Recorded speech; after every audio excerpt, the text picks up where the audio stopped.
ఈశ్వర స్వరూపమైన సభకి నమస్కారం. సుందరకాండలో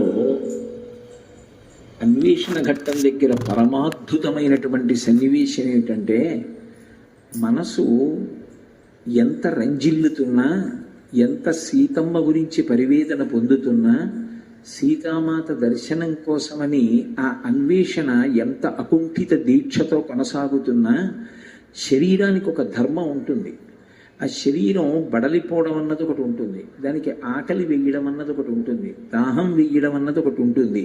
ఒకవేళ మనసు ఇతర కార్యక్రమం మీద నిమగ్నమైనటువంటి కారణం చేత ఉపాధి పడుతున్నటువంటి ఖేదాన్ని, ఉపాధికి ఏర్పడినటువంటి అవసరాన్ని మనసు విస్మరించిన పదార్థం ఎదురుగుండా వచ్చి నన్ను నువ్వు తిను అన్నట్లుగా కనపడుతోంది అనుకోండి, అప్పుడు ఎవరికైనా సరే ఆ బడలిక గుర్తు రావడం, ఆకలి వెయ్యడం, అయ్యో తిని చాలాసేపు అయింది, ఏదో ఒకటి నోట్లో వేసుకుందాం అని అనిపించడం పరమ సహజమైనటువంటి విషయం. సుందరకాండలో మహర్షి ఒక అద్భుతాన్ని ఆవిష్కరించారు. హనుమ అన్వేషణం చేసేటప్పుడు దదర్శ హరిషార్దూలస్తస్య రక్షపతి గృహీ మృగాణం మహిషాణాంచ వరాహాణాంచ భాగశః అన్నారు. అక్కడ అంతఃపురంలో ఎన్నో పదార్థములు వండి సిద్ధంగా ఉంచారు. అందులో లేడి మాంసం, జింక మాంసం, అడవి పంది మాంసం, దున్నపోతు మాంసం దగ్గర నుంచి అనేక రకములైనటువంటి పదార్థములను వండారు. అవి మూతలు తీసి ఉన్నటువంటి కారణం చేత, కొంతమంది కొంత తిని విడిచిపెట్టినటువంటి కారణం చేత ఎంత గొప్ప సువాసనలు వస్తున్నాయంటే, తల్లి బిడ్డని భోజనానికి పిలిచినప్పుడు ఎంత ప్రేమతో పిలుస్తుందో అంత ప్రేమగా రా నన్ను తిను, రా నన్ను తిను అని పిలుస్తున్నట్లుగా వస్తున్నాయి వాసనలు. అమ్మ భోజనానికి పిలిస్తే ఏ పిల్లవాడైనా సరే వశవర్తి అవుతాడు. అమ్మ పిలుపు అంత అందంగా ఉంటుంది అన్నం పెట్టడంలో. కానీ హనుమ ఎందుకు దాని వంక చూడలేదు, ఎందుకు దాని వంక తినలేదు అంటే, ఇది సీతమ్మ కాదు కదా అని వెళ్ళిపోయారు. అంటే అన్వేషణలో ఆయనకి సీతమ్మ వినా ఇంకొక దాని మీద దృష్టి లేదు. అది మనసుని పాడు చెయ్యగలిగినదైతే, నిన్నటి రోజున నేను కొన్ని సన్నివేశాలు వర్ణించాను, మనసు పాడై ఉండాలి. అటువంటి సన్నివేశాలు చూసి ఆయన మనసు పాడవలేదు. శరీర ధర్మం జ్ఞాపకానికి రాలేదు. పోనీ అది దాటి కొంచెం ముందుకెళ్ళిన తరువాత అంతకన్నా ఆకర్షించగలిగినటువంటి సువాసనలను వెదజల్లేటటువంటి పదార్థములను కనపడ్డాయి. దివ్యాహ ప్రసన్న వివిధాసురాహ వివిధాసురారపి శర్కరాసవమాధ్వీక పుష్పాసవ ఫలాసవాహ అంటారు మహర్షి. అనేక రకాలైనటువంటి కళ్ళు బంగారు పాత్రలలో పెట్టి ఉంది. అందులో పులిసినటువంటి కళ్ళు, పువ్వుల్లోంచి తీసిన కళ్ళు, పళ్ళు పులియబెట్టి తీసినటువంటి కళ్ళు, ఇప్ప పువ్వులోంచి తీసినటువంటి కళ్ళు, మాధ్వీక అంటే ఇప్ప పువ్వులోంచి తీసినటువంటి కళ్ళు, ఇటువంటివి ఎన్నో అక్కడ పాత్రలలో పెట్టి ఉన్నాయి. వాటిలోంచి వస్తున్నటువంటి సువాసనలన్నీ కలిసి గుబాళిస్తూ నన్ను ఆస్వాదించు అని పిలుస్తున్నట్లుగా ఉన్నాయి. అయినా ఇది సీతమ్మ కాదు అని ఆయన వెళ్ళిపోయి, ఎటువంటి సీతమ్మ నాకు దర్శనమిస్తుంది అని ఊహ చేశారు అంటే, ఆయన అనుకుంటారు మనసులో, తదున్నసం పాండురదంతమవ్రణం శుచిస్మితం పద్మపలాశలోచనం ద్రక్షేతదార్యా వదనం కదాన్వహం ప్రసన్నతారాధిపతుల్య దర్శనం అంటారు. ఇది సుందరకాండ. ఒకటి, శరీరానికి కావలసిన పదార్థాల మీద వ్యామోహం లేదు. అలా ఎందరూ మహాత్ములు ఉన్నారు. ఆ భగవద్ దర్శనాన్ని అపేక్షించి ధ్యానంలో కూర్చుంటే వాళ్ళు ఈ శరీరానికి ఉండేటటువంటి అవసరాల్ని కూడా విస్మరించి పరమ సంతోషాన్ని పొందుతూ ఆ ఆనందాబ్ధిలో ఓలలాడిపోతూ ఉంటారు ధ్యానంలో. యోగరతో వా భోగరతో వా సంగరతో వా సంగవిహీన యస్య బ్రహ్మణి రమతే చిత్తం నందతి నందతి నందత్యేవా అంటారు. అందుకు మహానుభావుడు సుందరాతి సుందరుడయ్యాడు సుందరకాండలో. ఆ ఆత్మాన్వేషణమునందు నిమగ్నమైనటువంటి యోగి యొక్క స్థితి ఎలా ఉంటుందో ఆవిష్కరిస్తున్నారు మహర్షి. పైకి హనుమ యొక్క వర్ణన, ఆంతరమునందు ఆత్మాన్వేషణమునందు మగ్నమైనటువంటి యోగి యొక్క స్థితిని చూపిస్తారు. ఇంత ఆలోచించి సీతమ్మ దొరక్క వెతికి వెతికి వెతికి వెతికి ఎలా ఉండాలి సీతమ్మ అని అనుకున్నారంటే, ఆ తల్లి ఉండవలసినటువంటి తీరు తదున్నసం పాండురదంతమవ్రణం, ఎత్తైనటువంటి ముక్కుతో ఉంటుంది.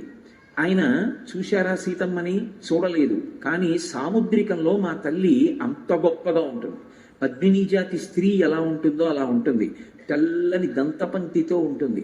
అవ్రణం, ఆవిడ శరీరం మీద ఎక్కడా కురుపులు కానీ మచ్చలు కానీ ఉండవు.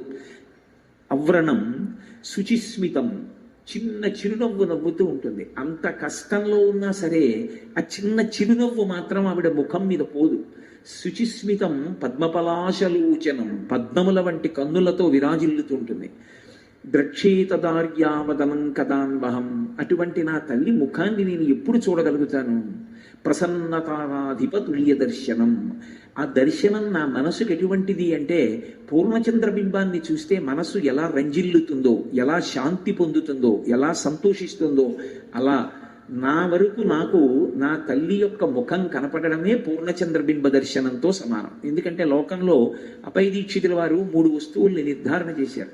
ఈ 3 వస్తువుల దగ్గరికి వెళ్ళినప్పుడు మన ప్రయత్నపూర్వకంగా మనం మనసుని ఉంచక్కర్లేదు, ఆ వస్తువులే మన మనస్సుని లాగేసుకుంటాయి. అటువంటి వాటిలో మొట్టమొదటిది ఏది అంటే పూర్ణచంద్రబింబం. పూర్ణచంద్రబింబం మన ప్రయత్నం లేకుండా మన మనసుని లాగుతుంది. రెండవది సముద్రం. సముద్రం దగ్గరికి వెళ్ళాడనుకోండి, మన ప్రయత్నం అక్కర్లేదు, మన మనసుని సముద్రం లాగేస్తుంది. దాని మీద అత్యంత సంతోషంతో మనసు లగ్నమైపోతుంది. అలాగే మూడవది ఏనుగు. ఏనుగు వంక చూస్తే పిల్లలు పెద్దలు అందరూ కూడా కన్ను కదపలేరు. ఆ ఏనుగు వంక చూసి మురిసిపోతారు. అందుకే వినాయకుడు ఏనుగు ముఖంతో ఉంటాడు. ఏనుగు ముఖంతో ఉండి అందరి మనసులు తాను ఆకర్షిస్తాడు. కాబట్టి ఆయన షోడశనామ స్తోత్రం ఆయన ముఖవైభవంతో ప్రారంభం. సుముఖశ్చైక దత్తశ్చకపిలోగజ కర్ణకః. సుముఖం అంటే ఏనుగు ముఖం అని కాదు దాని అర్థం. అందరి మనసులు తాను లాగుతాడు. మిగిలిన వాళ్ళ దగ్గర మన మనసు మనం పెట్టాలి. వినాయకుడి దగ్గర అలా అక్కర్లేదు.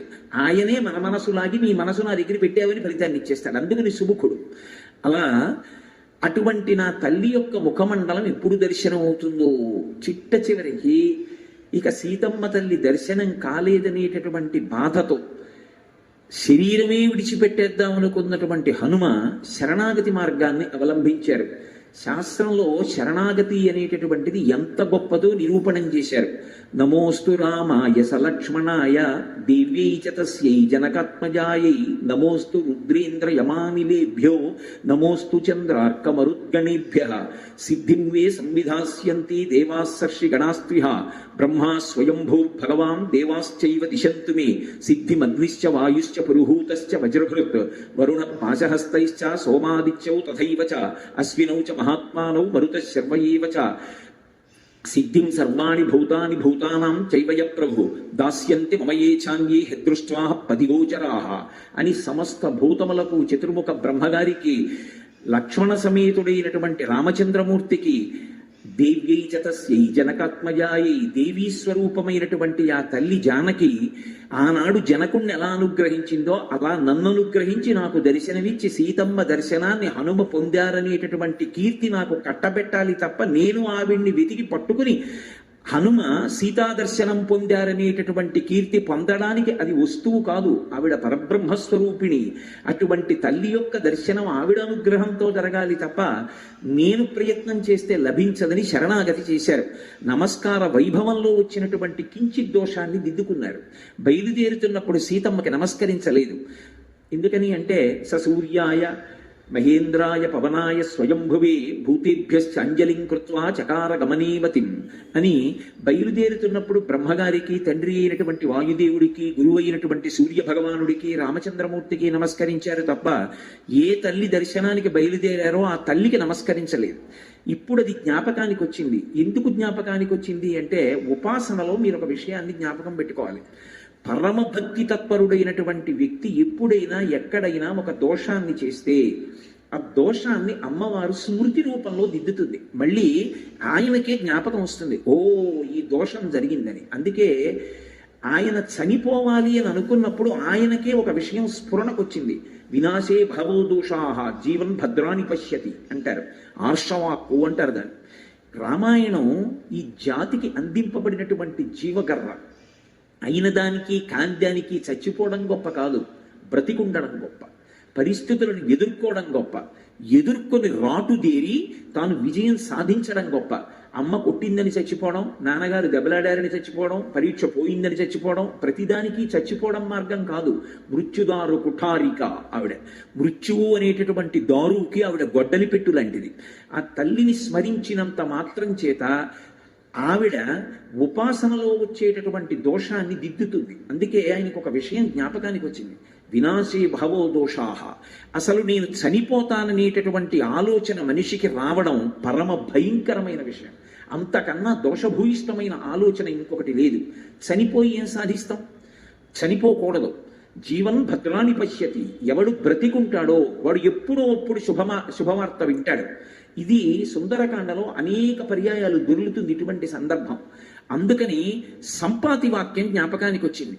కాలిపోయిన రెక్కలున్నటువంటి సంపాతి దూరంగా లంకాపట్టణంలో సీతమ్మ ఉంది అని చెప్పినంత మాత్రం చేత తిరిగి రెక్కలొచ్చాయంటే, రామకార్యం మీద పెడుతున్న వాడికి మాట సాయం చేసినంత మాత్రాన కాలిపోయినటువంటి రెక్కలున్న సంపాతికే తిరిగి రెక్కలు వస్తే, సీతా దర్శనం కోసం రామకార్యం మీద బయలుదేరి నేను వస్తున్నప్పుడు విరుద్ధమైనటువంటి ఎన్నో విషయములు నా పట్ల ఆనుకూల్యతని ప్రకటన చేస్తే సీతమ్మ దర్శనం నాకెందుకు కాదు? కాలిపోయినటువంటి రెక్కలు మళ్లీ మొలిచినటువంటి సంపాతి వాక్యం నాకు ప్రమాణం. సంపాతి వాక్యాన్ని ప్రమాణంగా తీసుకుని మళ్లీ వెతుకుతాను. ఈసారి సీతమ్మకి దర్శనం నమస్కారం చేసి ఆమె దర్శనాన్ని అపేక్షిస్తాను. ఇది దోషాన్ని దిద్ది అది వస్తువు కాదు నేను దర్శించడానికి. నేను చెయ్యగలిగినది ఉపాసన.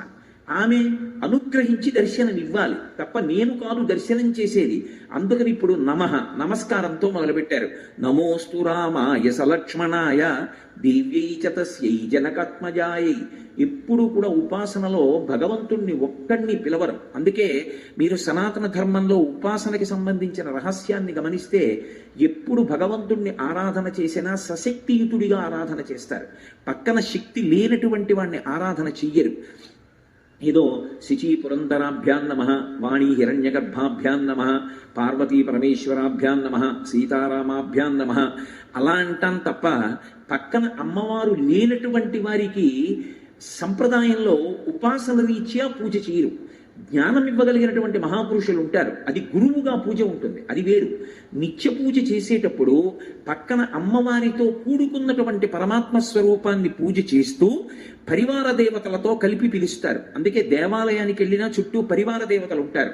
పరివార దేవతలకి ప్రదక్షిణంలో నమస్కారం చెయ్యకుండా తిన్నగా భగవంతుని యొక్క దర్శనం ఒకటే అపేక్షించిన వాణ్ణి ధూర్తుడిగా భావిస్తాడు భగవంతుడు. అందుకే ప్రదక్షిణం చేసి పరివార దేవతల్ని చూసి వెళ్ళాలి. అందుకని రామ మీకొక్కరికి కాదు నమస్కారం, నమోస్తు రామాయ సలక్ష్మణాయ ఉపాసన రహస్యాన్ని ఆవిష్కరిస్తున్నారు. దేవ్యై చ తస్యై జనకాత్మజాయి. జనకాత్మజ అయినటువంటి ఆ తల్లుందే ఆమెకి నమస్కరిస్తున్నాను. మిగిలిన వారందరికీ నమస్కరిస్తున్నాను. సమస్త భూతకోటికి నమస్కరిస్తున్నాను. ఇప్పుడు కనపడింది శిశుపావృక్షం. ఎక్కడ? సదదర్శ విదూరస్థం చైత్య ప్రాసాదముచ్ఛ్రీతం మధ్యే స్తంభ సహస్రేషు స్థితం కైలాస పాండురం అంటారు మహర్షి. 1000 స్తంభాల మంటపం ఉంది. 1000 స్తంభాల మంటపం అది చైత్య ప్రాసాదం. ఆ 1000 స్తంభాల మంటపం పక్కన ఉన్న శిశుపావృక్షం మీద కూర్చున్న తర్వాత దర్శనమైంది. యోగికి దర్శనం ఎక్కడవ్వాలి? గురువుగారి అనుగ్రహంతో ఆ చంద్రుడి నుంచి ఒలుగుతున్నటువంటి సుధాధారల్లో తడుస్తూ అమ్మవారి దర్శనం సహస్రారంలో అవ్వాలి. సహస్రారం అంటే ఈ స్తంభాల మంటపం. అందుకే యోగపరంగా ఆలోచన చేస్తే అది 1000 స్తంభాల మంటపం. ఆ మంటపం పక్కన ఉన్నటువంటి శిశుపావృక్షం మీద కూర్చునుండగా కింద తల్లి కనపడింది. ఎలా కనపడింది? ఆయన ఎలా ఉంటుంది అమ్మవారని ఊహించారో అలాగే కనపడింది. అది భగవంతుని యొక్క లక్షణం ఏమిటంటే యద్భావం తద్భవతి. వేదాహమేతం పురుషం మహాంతం ఆదిత్యవర్ణం తమసస్వపారే సర్వాణి రూపాణి విచిత్య ధీరః నామాని కృత్వాభివదన్ యదాస్తి అంటుంది శృతి. ఆయనకు అసలు ఒక రూపం లేదు, కానీ మనం ఎలా కనపడాలని ధ్యానం చేస్తున్నామో అందుకే ఒక మంత్రం చేస్తే ఆ మంత్రానికి ఒక ధ్యాన శ్లోకం ఉంటుంది. ఆ ధ్యాన శ్లోకంలో ఇలా ఉంటుంది అమ్మవారు, ఇలా ఉంటాడు అయ్యవారు అని వర్ణిస్తారు. అలా వర్ణించబడినటువంటి రూపం ఏదుందో దాన్ని భ్రూమధ్యంలో కానీ ముక్కు చివర కానీ బాహ్యనేత్రములను మూత వేసి ధ్యానం చేస్తూ లోపల జపం చేస్తారు. ఆ బీజాక్షరముల యొక్క విస్ఫోటనం చేత ఆంతరముగా కలిగినటువంటి శక్తి వలన ఎటువంటి ధ్యాన శ్లోకంతో మీరు అమ్మవారు కనపడాలని ధ్యానం చేశారో అటువంటి రూపంతోనే ఆమె సాక్షాత్కరిస్తుంది. అంతేకాని అదే ఆవిడ రూపమని మాత్రం చెప్పడానికి వీల్లేదు. ఇప్పుడు హనుమ ఎలా కనపడాలి అమ్మవారిని కోరుకున్నారో అలాగే కనపడడం తత్వతః చాలా గొప్ప విషయం. కానీ నిజానికి ఆమె శోకమూర్తి కాదు. ఆమె నిజంగా ఏడుస్తోంది అనుకోండి, అంతకన్నా అన్యాయమైన విషయం లోకంలో ఇంకోటి లేదు. ఎందుకంటే ఆవిడ ఆదిశక్తి, లోకమాత. ఆవిడ ఎందుకు ఏడుస్తుంది? ఆవిడ అయోనిజ. ఆవిడ ఏమైనా చెయ్యగలదు. కానీ ఎందుకు ఏడుస్తోంది? మరి ఎందుకు ఏడుస్తోందో చెప్పకుండా చెప్పడం సుందరకాండ. ఒక కులకాంత వచ్చి ఇంట్లో ఏడిచింది అనుకోండి, ఆ ఏడుపు వల్ల ఆవిడ కాదు బాధపడింది. మా ఇంటికి వచ్చి నా వల్ల ఒక కులకాంత ఏడిచింది అనుకోండి, నేను ఒక కులకాంతని మా ఇంటికి తీసుకొచ్చి అవమానించాను అనుకోండి, బాధ పెట్టాను అనుకోండి, ఆవిడ మనస్సు, ఆవిడ బాధపడి బోరున ఏడ్చింది అనుకోండి, ఆవిడ కంటి వెంట పడినటువంటి నీటి బిందువులు నా ఇంటి నేల మీద పడ్డాయి కాబట్టి ఆ నేల మీద నేను నా కుటుంబం కూడా ఎన్నో కష్టములను పడవలసి ఉంటుంది. కులకాంత కంటి నీరు ఇంట్లో పడ్డానికి వీల్లేదు. అందుకే అది ఎవరి కన్నీరు? అది కేవలం ఒక ఇల్లాలి కన్నీరు కాదు. ఒక ఇల్లాలి కంటి నీటికే అంత శక్తి ఉంటే అది జగన్మాత కంటి వెంట పడ్డ కన్నీరు. ఎందుకు పడింది? కొడుకుగా మాట్లాడవలసిన వాడు కేవలం ఒక పురుషుడిగా తల్లితో మాట్లాడకూడని మాటలు మాట్లాడుతున్నాడు. కుసంస్కారానికి కన్నీరు కార్చింది. ఇప్పుడు ఆ కన్నీటికి ఒక్క లంక కాదు కాలిపోయేది, యావత్ భూమి కాలిపోతుంది. ఇప్పుడు అది కాలిపోకుండా చూడడం హనుమ యొక్క కర్తవ్యం. అందుకే ఆయన ఏం చేశారంటే, ఉల్లంఘ్య సింధో సలిలం సలీలం యశోకబంధిం జనకాత్మజాయా ఆదాయతేనైవ దదాహ లంకాం నమామితం ప్రాంజలిరాంజనీయం. సుందరకాండలో హనుమద్వైభవాన్ని చెప్పింది ఆ శ్లోకం. ఆయన కొత్తగా అగ్నిహోత్రాన్ని తెచ్చి పెట్టలేదు లంకకి. ఈ కన్నీటి బిందువుల వలన యావత్ భూమి కాలిపోకూడదు. అందుకని ఆయన ఏం చేశారంటే, ఏ శోకబంధింజనకత్మజాయా, సీతమ్మ కన్నుల వెంట పడినటువంటి బాష్పధార అనబడేటటువంటి అగ్నిహోత్రాన్ని నిప్పుగా మార్చి లంకను ఒకదాన్ని కాల్చేశారు. ఆవిడ కన్నీటికి కారణం లంక ఒకటే కాబట్టి, అమ్మ మిగిలిన భూమి కాలడానికి వీల్లేదు అని మహాయోగి పొంగవుడై దాని యొక్క అగ్నిహోత్ర సంస్కారము చేత లంక ఒకటే కాలిపోయేటట్టు చేసి మిగిలిన భూమిని కాపాడాడు ఆయన. అందుకని నమామితం ప్రాంజలిరాంజనీయం, అంజలి వహించి హనుమకు నమస్కరించుతున్నాను. అది ఆయన సుందరకాండలో ఈ జాతికి చేసిన మహోపకారం. కాబట్టి ఇప్పుడు ఆయనకి ఎలా కనపడాలి శిశుపావృక్షం మీద కూర్చుంటే? అందుకే మొట్టమొదట కనపడుతోందని చెప్పగానే మొదటి శ్లోకం అలాగే పడింది మహర్షికి. తతో బలిన సంవీతాం రాక్షసీభిః సమావృతాం ఉపవాస కృషాం దీనాం నిశ్వసంతీం పునః పునః. ఏమి మాటలు పడిపోయాయండి అసలు మహర్షికి. అద్భుతం కదండి శ్రీరామాయణం. ఆ తల్లి తతో మలిన సంవీతాం, అప్పుడు ఆయన చూసిన సీతమ్మ ఎలా ఉన్నది అంటే, మలిన సంవీతాం, మట్టి పట్టినటువంటి బట్ట కట్టుకునుంది. మట్టి పట్టిన బట్ట పెట్టెలోంచి తీసి కట్టుకుందా? కట్టుకున్న బట్ట మట్టి పట్టిందా? అంటే కట్టుకున్న బట్ట మట్టి పట్టింది. ఎందువల్ల? 10 నెలలైంది ఆవిడ బట్ట మార్చుకోలేదు. పైగా అది పూర్తి బట్ట కాదు, వస్త్రఖండంతో ఉంది. అలా ఉండకూడదు.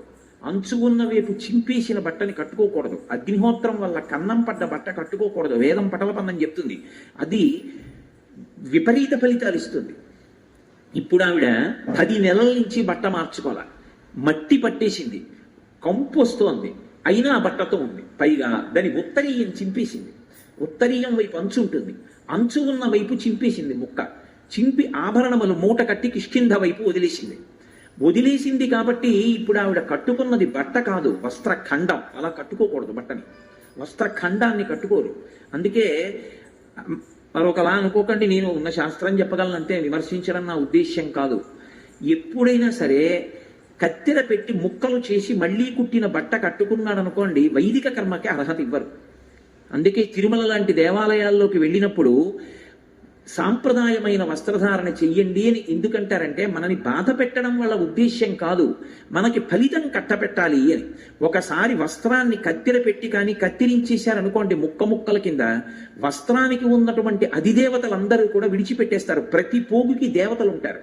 ఆ దేవతలందరూ విడిచిపెట్టి శపిస్తారు, నువ్వు ఇన్ని ముక్కలు చేసావు బట్టని, కాబట్టి ఇది కట్టుకుని నువ్వు అఘోరిస్తావు అంటారు. ఇప్పుడు దాన్ని మళ్ళీ తిరిగి ముక్కల్ని కుట్టారనుకోండి, కుట్టి దాన్ని తొడుక్కున్నారనుకోండి, అప్పుడు ఇక వైదిక కర్మకి పనికిరాడు. అందుకే వికచ్చ అనుత్తరీయశ్చ నగ్నశ్చ అవస్త్రయేవచ అంటుంది వేదం. బట్ట 5 చోట్ల మాత్రమే నలిగితే పంచకట్టు అంటారు. 5 చోట్లే నలగాలి. పంచె విప్పి అక్కడ పెట్టేసి మళ్ళీ పంచె కట్టుకుంటే తెలియాలి స్పష్టంగా 5 చోట్లే మళ్ళీ నలగాలంతే. వికచ్చ గోచి పోసి వెనక కుర్చీళ్లు పెట్టి దోపాలి. అనుత్తరీయశ్చ పైన ఉత్తరీయం లేకపోతే, నగ్నశ్చ బట్టలే కట్టుకోని వాడితో, అవస్త్రయే వచ అసలు ఏ బట్టలు లేని వాడితో, ఒకవేళ భూలిపో ఒంటి మీద ఏదైనా ఉన్న యజ్ఞోపవీతం లాంటిది, అవస్త్రయే వచ అందుకని శాపానికి గురైపోతాడు. అలా పూజ చేశాడు కాబట్టి వ్యతిరేక ఫలితం వస్తుంది. అందుకు పెద్ద పెద్ద దేవాలయాల్లో అయ్యో పాపం వీళ్ళు ఇంత దూరం నుంచి కష్టపడి వచ్చారు, పాపం ఏదో సేవ చేసుకోవాలని వచ్చారు, అమాయకులు తెలియక ఏవేవో బట్టలు కట్టుకుని వచ్చేస్తే ఇంత కష్టపడింది వాళ్ళకి ఫలితం రాదు, ఏమో వాళ్ళ అమాయకత్వం చూసి పరమేశ్వరుడు ఇస్తాడేమో తెలియదు. కానీ ఒక దేవాలయాన్ని నిర్వహిస్తున్నటువంటి అధికారులుగా మనకు ఒక కర్తవ్యం ఉంది కదా, మనం చెప్పాలి కదా వాళ్ళకి. చెప్పకపోతే మనం దోషం చేసినట్టు అవుతుందని, అయ్యా సంప్రదాయ వస్త్రాలు కట్టుకోండి, సంప్రదాయ వస్త్రాలు కట్టుకోండి అని పోరు పెడతారు. అది బాధ పెట్టడానికో ఎవరినో హింస పెట్టడానికో అనుకోకూడదు. దాని వెనక ఉన్నటువంటి తాత్పర్యాన్ని సహృదయంతో గమనించాలి. ఇప్పుడు సీతమ్మ మలిన సంవీతాం, ఆ బట్ట తడపలేదు, ఆరైలేదు, ఉత్తరీయం లేదు, వస్త్రఖండాన్ని కట్టుకుంది. ఇప్పుడు మట్టి బట్ట కట్టుకుంది. ఎవరావిడ? అయోనిజ, రామచంద్రమూర్తి ఇల్లాలు, మహాపతివ్రత, జనక మహారాజు గారి కూతురు, దశరథుడి పెద్ద కోడలు. ఏమామె కర్మ అంటే లంకలో లేవా బట్టలు? ఇవ్వడా రావణాసురుడు? ఆయన రోజు చెప్పేది నీకు చీనాంబరాలు ఇస్తాను కట్టుకోమంటాడు. ఆవిడ కట్టుకోదు. ఎందుకని అంటే తనను కామించిన పురుషుడి యొక్క సంస్థానంలో బట్ట ఆవిడ కట్టదు. ఇప్పుడు 10 నెలల నుంచి ఒక పులకాంత, ఒక మహాపతివ్రత వస్త్రఖండాన్ని ఒక్కదాన్ని కట్టుకుని ఉండిపోయింది అతను చేసినటువంటి దురాగతానికి. ఎంత తపస్సు చేసిన వాడు కానివ్వండి, రోమకూపాల్లోంచి ఎంత తేజస్సు వస్తుందనివ్వండి, ఈ చేసినటువంటి పాపం రోజు రోజుకి ఆవిడ బట్ట మార్చకుండా ఏడుస్తుంటే, ఆవిడ కన్నుల వెంట పడుతున్నటువంటి బాష్పధార ఆవిడ బట్ట మీద పడి తడిసిపోతుంటే, లోపల ఉన్నటువంటి యజమాని ఇక బ్రతుకుతాడా? తన మృత్యువుని తాను వండేసుకుంటున్నాడు. ఆవిడ బట్ట మార్చలేదు, మళ్ళీ విషం తిన్నాడు, మళ్ళీ బట్ట మార్చలేదు, మళ్ళీ విషం తిన్నాడు. అంటే తను చనిపోవడానికి కావలసినటువంటి విషాన్ని తాను వండుకోవడం మొదలుపెట్టాడు. అందుకే మీరు రామాయణం చదివితే మీకు ఒక విషయం అర్థమవుతుంది. నేను మొదటి రోజు మనవి చేశా, వాల్మీకి రామాయణం ఒక్కటే పరమసత్యము, అంటే యథార్థమైన గాథ. సీతాపహరణం చేసినప్పుడు ఏదో భూమిని పైకెత్తి తెచ్చాడని లేదు రామాయణంలో. ఆవిడ జుట్టు పట్టుకుని ఆమె తొడల కింద చెయ్యి పెట్టి ఎత్తి పట్టుకెళ్ళాడు రావణాసురుడు. ఆవిడికి స్పృహ లేదా సమయంలో హారామ హాలక్ష్మణ అని విలపిస్తూ ఉండగా తీసుకెళ్ళాడు. ఒళ్ళో కూర్చోపెట్టుకుని తీసుకెళ్ళాడు నొక్కి పట్టి. అలా తీసుకెళ్తున్నప్పుడు బ్రహ్మగారు సమాధిలో ఉన్నాడు. ఉలిక్కి పడ్డాడు ఆవిడ అరుపుకి. ఉలిక్కి పడి ఆయన చూసి అన్నాడు చాలా సంతోషంగా ముఖం పెట్టి, అబ్బా నీ తపస్సు నిన్ను కాపాడింది రా, ఇన్నాళ్ళు నువ్వు చచ్చిపోవడానికి కావలసిన అన్నం వండుకుంటున్నావురా అన్నాడు. అంటే మీరు ఒకటి గమనించండి, ఈ దేశంలో గొప్ప తపస్సు చేసినటువంటి వ్యక్తి యొక్క శక్తి ఎటువంటిదో, ఏ తపస్సు చెయ్యవలసిన అవసరం లేకపోయినా ఒక స్త్రీ గౌరవం అటువంటిది. ఒక స్త్రీ జోలికి వెళ్ళడం, ఒక స్త్రీని నిష్కారణంగా అనరాని మాటలు అని బాధ పెట్టడం, ఆమె కళాశాలకి వెళ్ళి చదువుకునేది కానివ్వండి, ఉద్యోగానికి వెడుతున్నది కానివ్వండి, ఒక్క పిల్లే కనపడింది కదా అని చెప్పి మన నోటికొచ్చినట్టు వదరితే అది మనం విషాన్ని వండుకుంటున్నట్టు. దాని ఫలితాన్ని చిట్ట చివర అనుభవించవలసి వస్తే 10 తలకాయలుంటే ఆగలేదు, తెగిపోయాయి. అందుకే రామాయణం సుందరకాండ ఎంతకాలం ప్రచారంలో ఉంటుందో అంతకాలం పిల్లల్లో కుభావములు పుట్టవు. వాళ్ళకి అందించేవన్నీ విషంతో కూడుకున్నవి అందించవలసిన అమృతాన్ని అందించకుండా వాళ్ళు చెడిపోతున్నారని గుండెలు బాదుకుంటే ఎవరిది దోషం? అంతకన్నా ఒక్క మాట నేను మాట్లాడక్కర్లేదు. కాబట్టి తతో మలిన సంవీతాం, ఆమె మట్టి పట్టిన బట్ట కట్టుకుని ఉంది. బాహ్యంలో వర్ణన, మట్టి పట్టిన బట్ట కట్టుకుంది. ఆవిడ సౌందర్యం అది. ఏమా సౌందర్యం? అంతఃసౌందర్యం. తనని కామించినటువంటి దౌర్భాగ్యుడి ఇంట్లో ఉన్న బట్ట తాను కట్టదు. అది ఏమైనా కానీ ఆ బట్టతోనే ఉంటుంది. 10 నెలలు అయింది అలాగే ఉంటుంది. ఐశ్వర్యం ఉండి కాల్సన, తాను ఎత్తుకొచ్చిన పులక అంతా బట్ట మార్చుకోలేదు. తాను ఇన్ని చీనాంబరాలు కట్టుకు పడుకుంటే ఆవిడకి కావాలి. అంటే తాను వెళ్ళిపోయే రోజులు దగ్గరికి వస్తున్నాయి. అది ఆమె సౌందర్యం, అది ఆయన దుశ్శీలత. ఇది గమనించి అలాగే అమ్మవారు ఉంటుంది తప్ప ఇంకొకలా ఉండదు, సంతోషంగా నవ్వుతూ ఉండదు. ఆమె ఎంతో ఆనందంగా ఏదో బట్టలు కట్టుకుని ఉండదు అని మనసులో ధ్యానం చేయడం హనుమ యొక్క సౌందర్యం. అలా ఉన్నటువంటి స్త్రీ దగ్గరికి వచ్చి ఆమె మనసు ఇంకా బాధపడేటట్టు మాట్లాడితే అంతకన్నా దారుణమైనటువంటిది ఇంకొకటి ఉండదు. వాడు వేదం చదువుకున్న వాడైతే ఆవిడకు కావాలి, వాడు పూజలు చేసిన వాడైతే ఆవిడకు కావాలి, పుష్పక విమానం ఉన్నవాడైతే ఆవిడకు కావాలి, విశ్వవసో బ్రహ్మ కొడుకైతే ఆవిడకు కావాలి. ఆచరణ లేని నాడు వాడు ఎంత చదువుకున్నవాడైనా దాని వలన ఉపయోగము లేదు. అందుకే రామాయణానికి తీర్పు రాముడు అయోధ్యకాండలో చెప్పాడు, చారిత్రమేవ వ్యాఖ్యాతి వీరం పురుషమానినం. నువ్వు ఎంత గొప్పవాడివో నీ పక్కన ఉన్నటువంటి విషయాల గురించి మేము ఆలోచించాం. నీ నడవడి చెప్పు, నీ ప్రవర్తన ఎలా ఉంటుంది, నువ్వు ఎప్పుడు ఎలా ఉండాలో అలా ఉంటావా? సమయాన్ని బట్టి, కాలాన్ని బట్టి, దేశాన్ని బట్టి, వర్ణాన్ని బట్టి, ఆశ్రమాన్ని బట్టి ఆచరించవలసిన ధర్మాన్ని ఆచరిస్తావా? పెద్దలు చూపించిన సంప్రదాయంలో నడవగలవా? అలా నడవగలిగితే చెప్పు, నెత్తి మీద పెట్టుకుంటాం. చారిత్రమేవ వ్యాఖ్యాతి.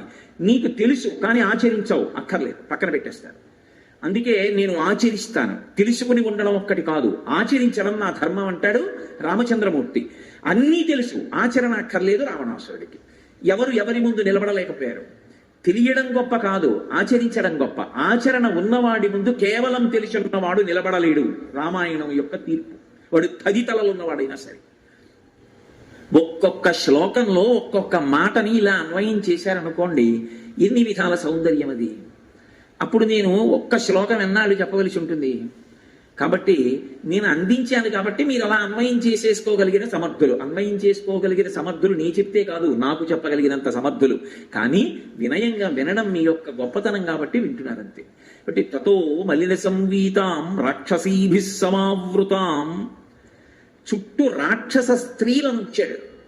ఏమి రాక్షసుల్ని ఎందుకు పెట్టడు అంటే అది ఆయన యొక్క కామానికి పరాకాష్ఠ. తాను కామించిన స్త్రీని వేరొక పురుషుడైన రాక్షసుడు కూడా చూడకూడదు. రాక్షసి స్త్రీలే చూడాలి అక్కడ, తప్ప మగవాళ్ళు కూడా చూడటానికి వీల్లేదు. 2, ఇప్పుడు ఆమె కష్టాన్ని ఎవరికి చెప్పుకోవాలి? ఆమె మనుష్య కాంతగా నటిస్తోంది అయోనిజ అయినా కూడా. మనిషికి కష్టం వచ్చినప్పుడు ఓదార్పు ఏమిటంటే ఎవరికైనా చెప్పుకోవడం. ఎవరికైనా చెప్పుకుంటే ఎంత కష్టమో కొంత తీరిపోతుంది. ఇప్పుడు ఆవిడికి చెప్పుకోవడానికి ఎవరున్నారు? రాముడికి హనుమ ఉన్నారు, లక్ష్మణస్వామి ఉన్నాడు, సుగ్రీవుడు ఉన్నాడు, వానరులు ఉన్నారు, సీతమ్మ ఎండకన్నెరుగని తల్లి అకస్మాత్తుగా అపహరింపబడింది. కనీసం తన కష్టం చెప్పుకోవడానికి ఒక మనిషి లేడు.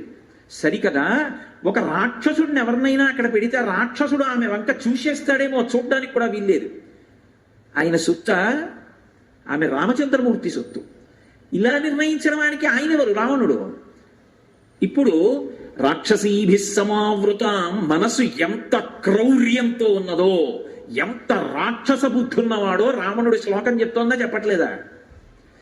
ఇంతమంది మధ్యలో ఉంటూ కూడా తన కష్టం చెప్పుకోవడానికి మనిషి లేడు. అసలు బ్రతకడం సాధ్యమా? పిచ్చెక్కిపోతుంది ఇంకోళ్ళకైతే. ఆవిడ తపస్సు చేస్తోంది రాముడి కోసం. ప్రతికూల పరిస్థితులు వచ్చినప్పుడు ప్రతికూల పరిస్థితులలో మనసు విచలం కాకుండా, కదిలిపోకుండా నిలబెట్టి రామ పాదములను లోపల ఆశ్రయించింది. పైకి అరే రే ఇలా ప్రవర్తిస్తున్నాడే అని ఆయన యొక్క దౌష్ట్యానికి ఏడుస్తోంది. ఎవరు కాలిపోతారు ఈ దుష్ప్రవర్తనకి?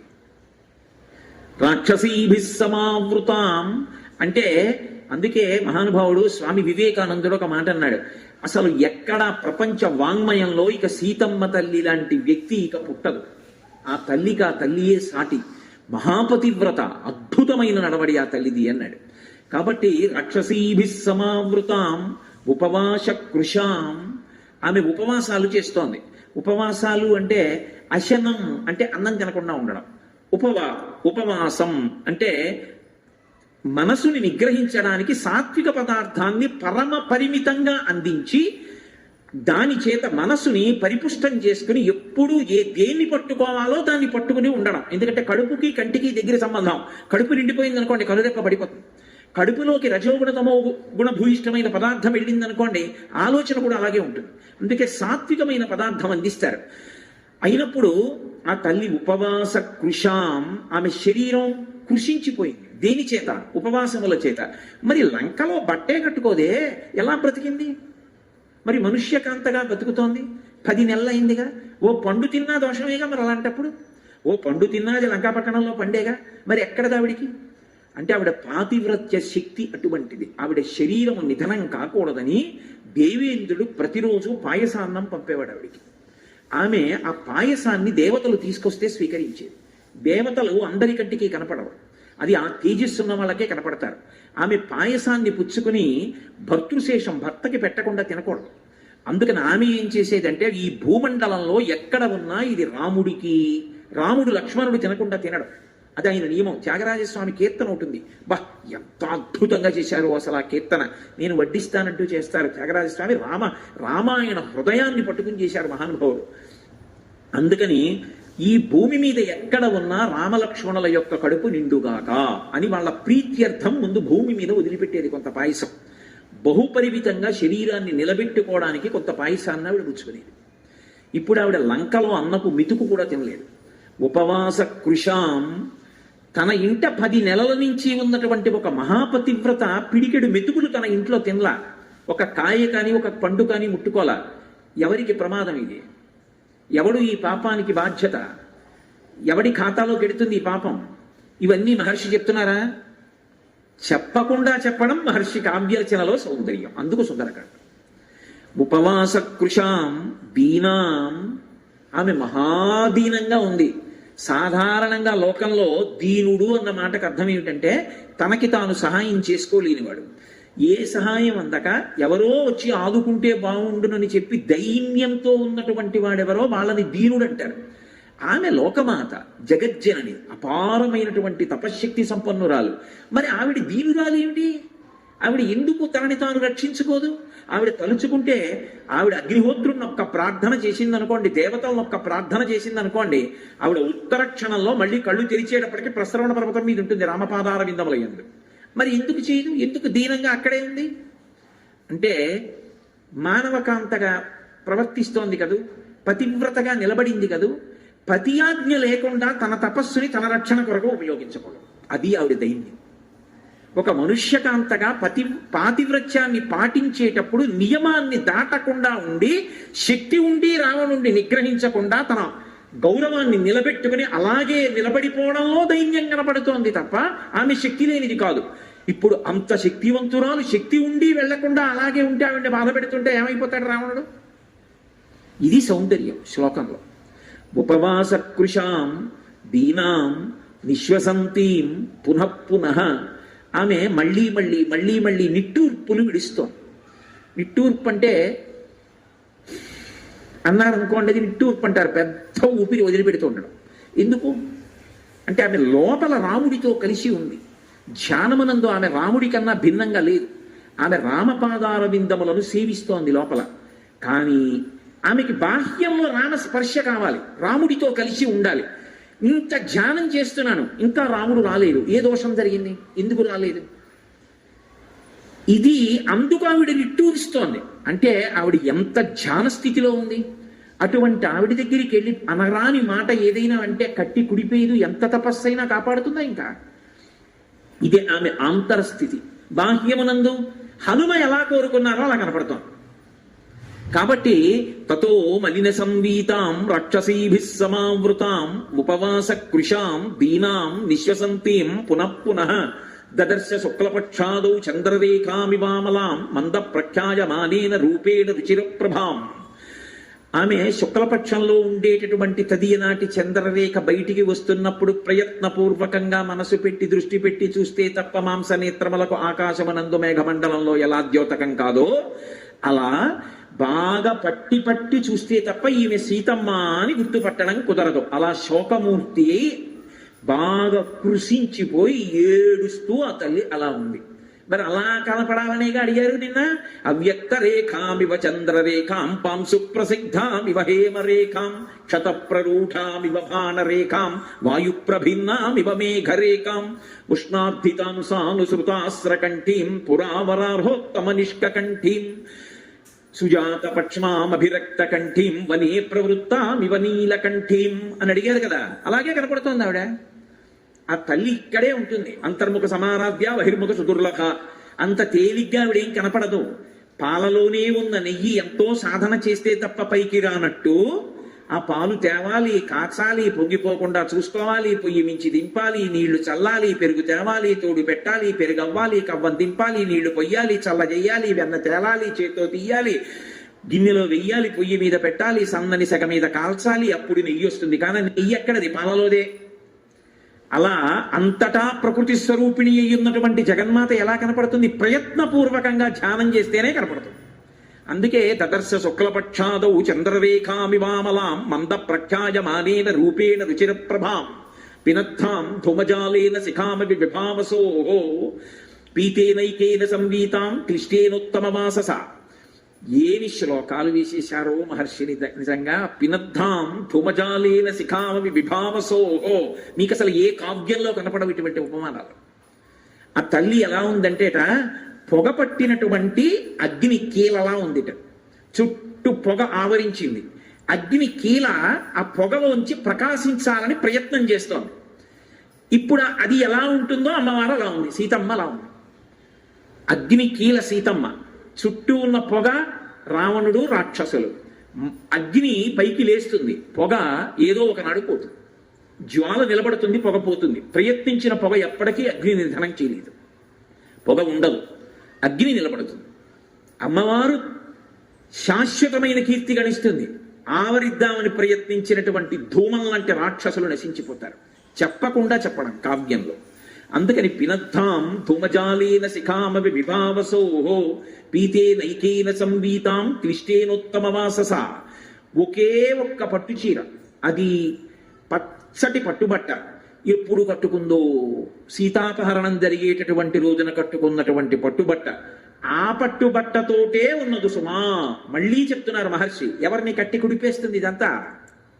కాబట్టి క్లిష్టేనోత్తమవాసస వ్రీళితాం దుఃఖ సంతప్తాం పరిమ్లానాం తపస్వినీం గ్రహాణంగారకేణేవ పీడితా వివరోహిణి.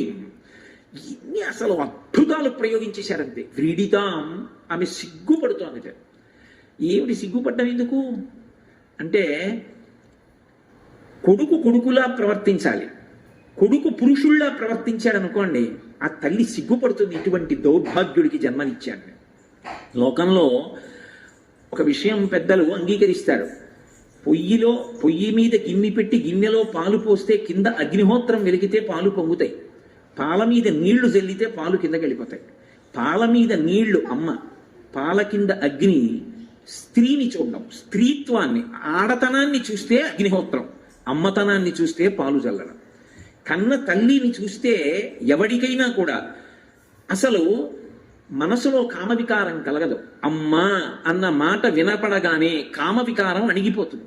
నేను మీ అమ్మలాంటి దాన్ని అన్నారనుకోండి ఎవరైనా, మా మన్నించండి అంటే అది ఎంత దుర్మార్గుడు కూడా.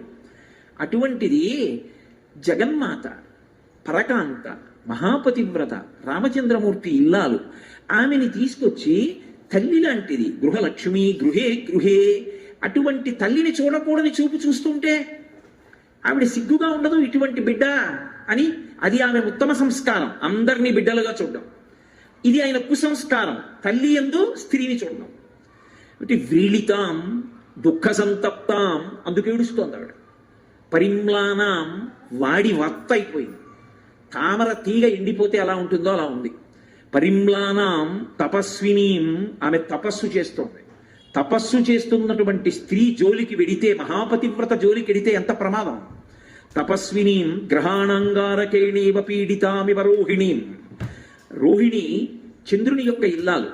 చంద్రుని యొక్క ఇల్లాలైనటువంటి రోహిణి వంక అంగారకుడు దుష్టమైనటువంటి చూపు చూశాడనుకోండి, అప్పుడు రోహిణికి ఎటువంటి బాధ కలుగుతుందో, ఆ బాధ కలిగిన రోహిణి ఎలా ఉంటుందో సీతమ్మ అలా ఉన్నది.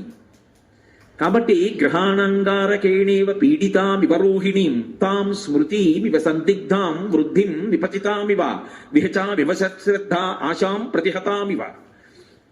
నేను మీతో మనవి చేశా కదూ, అసలు సీతమ్మ దర్శనమైనప్పుడు వాల్మీకి మహర్షి వేసినటువంటి శ్లోకాలలో ఉన్న ఉపమానాలు ఏ కవి ప్రయోగించడు. పరమాద్భుతమైనటువంటి ఉపమానాలు. తాం స్మృతిమివ సందిగ్ధాం. ఇంతకు ముందు ఏదో ఒక విషయాన్ని చదువుకున్నాడు ఆయన చదువుకున్న కారణం చేత ఆ విషయం చెప్పవలసి వస్తే సాధికారికంగా చెప్తాడు, అలవోకగా చెప్తాడు. దాని గురించి పెద్ద పరిశ్రమ ఏం అక్కర్లా, వెంటనే జ్ఞాపకానికి వస్తుంది ఆయనకి. కానీ చాలా కాలం అయిపోయింది, దాని మీద ఆయన పెద్ద శ్రద్ధ పెట్టి ఆలోచించలేదు. ఇప్పుడు తనకి జ్ఞాపకం వచ్చింది ఉందే, అది సత్యమేనా, అదేనా లేకపోతే ఇంకోటా, నేను తప్పు చెప్తున్నానా, ఇదేనా చెప్పవలసింది అని చెప్తున్నవాడికి అనుమానం వచ్చింది అనుకోండి. ఇంతకు ముందు చెప్పగలిగిన దక్షుడు, కానీ ఇప్పుడు చెప్పేటప్పుడు అది మరుపుకొచ్చి నేను చెప్తున్నది ఇంతకు ముందు చెప్పిందేనా, ఇంతకు ముందు చెప్పింది సత్యం అదే చెప్తున్నానా, సరిగా జ్ఞాపకం వచ్చిందా, ఇంకోటి ఏదో చెప్పేస్తున్నానా అని అనుమానం వచ్చిందనుకోండి. అప్పుడు లోపల ఎంత కుమిలిపోతుంటాడు పైకి మాట్లాడుతున్నా. ఆ స్థితి ఎలా ఉందో సీతమ్మ అలా ఉందిట. అయ్యో బాబా, అది ఎవరైనా అసలు ఉపమానం అలా ప్రయోగించగలరండి? ఆ స్థితి మనస్సులో ఊహించాలంతే. తాం స్మృతిమివ సందిగ్ధాం వృద్ధిం విపతితామివ. ఎంతో వృద్ధిలోకి వచ్చాడు. అబ్బా ఏమి మహానుభావుడండి అని చెప్పుకున్నారు. అకస్మాత్తుగా రాత్రికి రాత్రి ఐశ్వర్యం అంతా మధ్యపతనం అయిపోయింది. ఆయనే మరునాటి రాత్రి ధనవంతుల యొక్క ఇంటి గోడల నీడలో నిలబడి గుర్తుపట్టకుండా భిక్షాటన చేస్తున్నాడు. ఇంత వృద్ధిలోకి వచ్చి ఐశ్వర్యం ఒక్కసారి మధ్యపతనం అయిపోతే ఎలా ఉంటుందో అలా ఉందిట సీతమ్మ.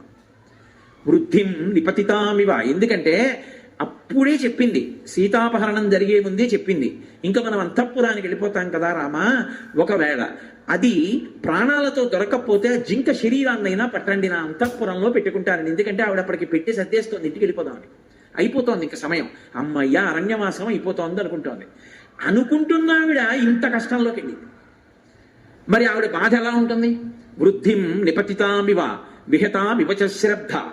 ఇంతకు ముందు ఆయనకి విశేషమైనటువంటి నమ్మకం దేని మీద? శాస్త్రం మీద, గురువు మీద. గురువు గారి మీద, శాస్త్రం మీద ఉన్న విపరీతమైనటువంటి నమ్మకాన్ని, తిరుగులేని నమ్మకాన్ని శ్రద్ధ అని పిలుస్తారు. శంకరాచార్యుల వారు శ్రద్ధ అన్న మాటకు వ్యాఖ్యానం చేస్తూ, శాస్త్రస్య గురువాక్యస్య సత్యబుద్ధ్యావధారణ సా శ్రద్ధ కథితా సిద్ధి యయా వస్తూపలభ్యతే అంటారు. గురువు గారు తిరుగులేని, ఇంకా గురువు గారు చెప్పారంటే సత్యం, శాస్త్రం చెప్పింది పరమసత్యం. తిరుగులేని నమ్మకం ఎవడికి ఉంటుందో వాడు శ్రద్ధావంతుడు అని పిలుస్తారు.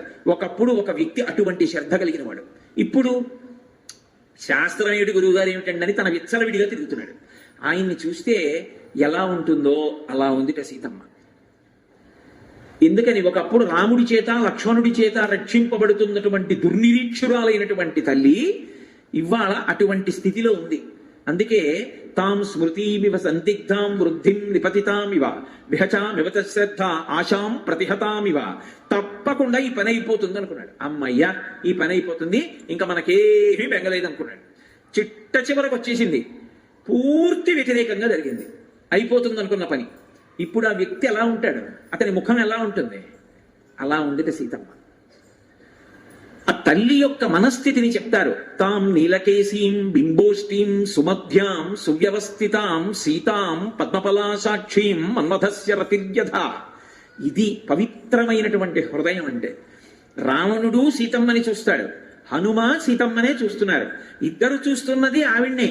కానీ హనుమ చూస్తే ఎలా ఉంటుందో చూడండి. తాం నీలకేశీం, ఓ మా తల్లి జుత్తు నల్లగా ఎంత దీర్ఘమైనటువంటి కేశపాశం, దానికో నమస్కారం.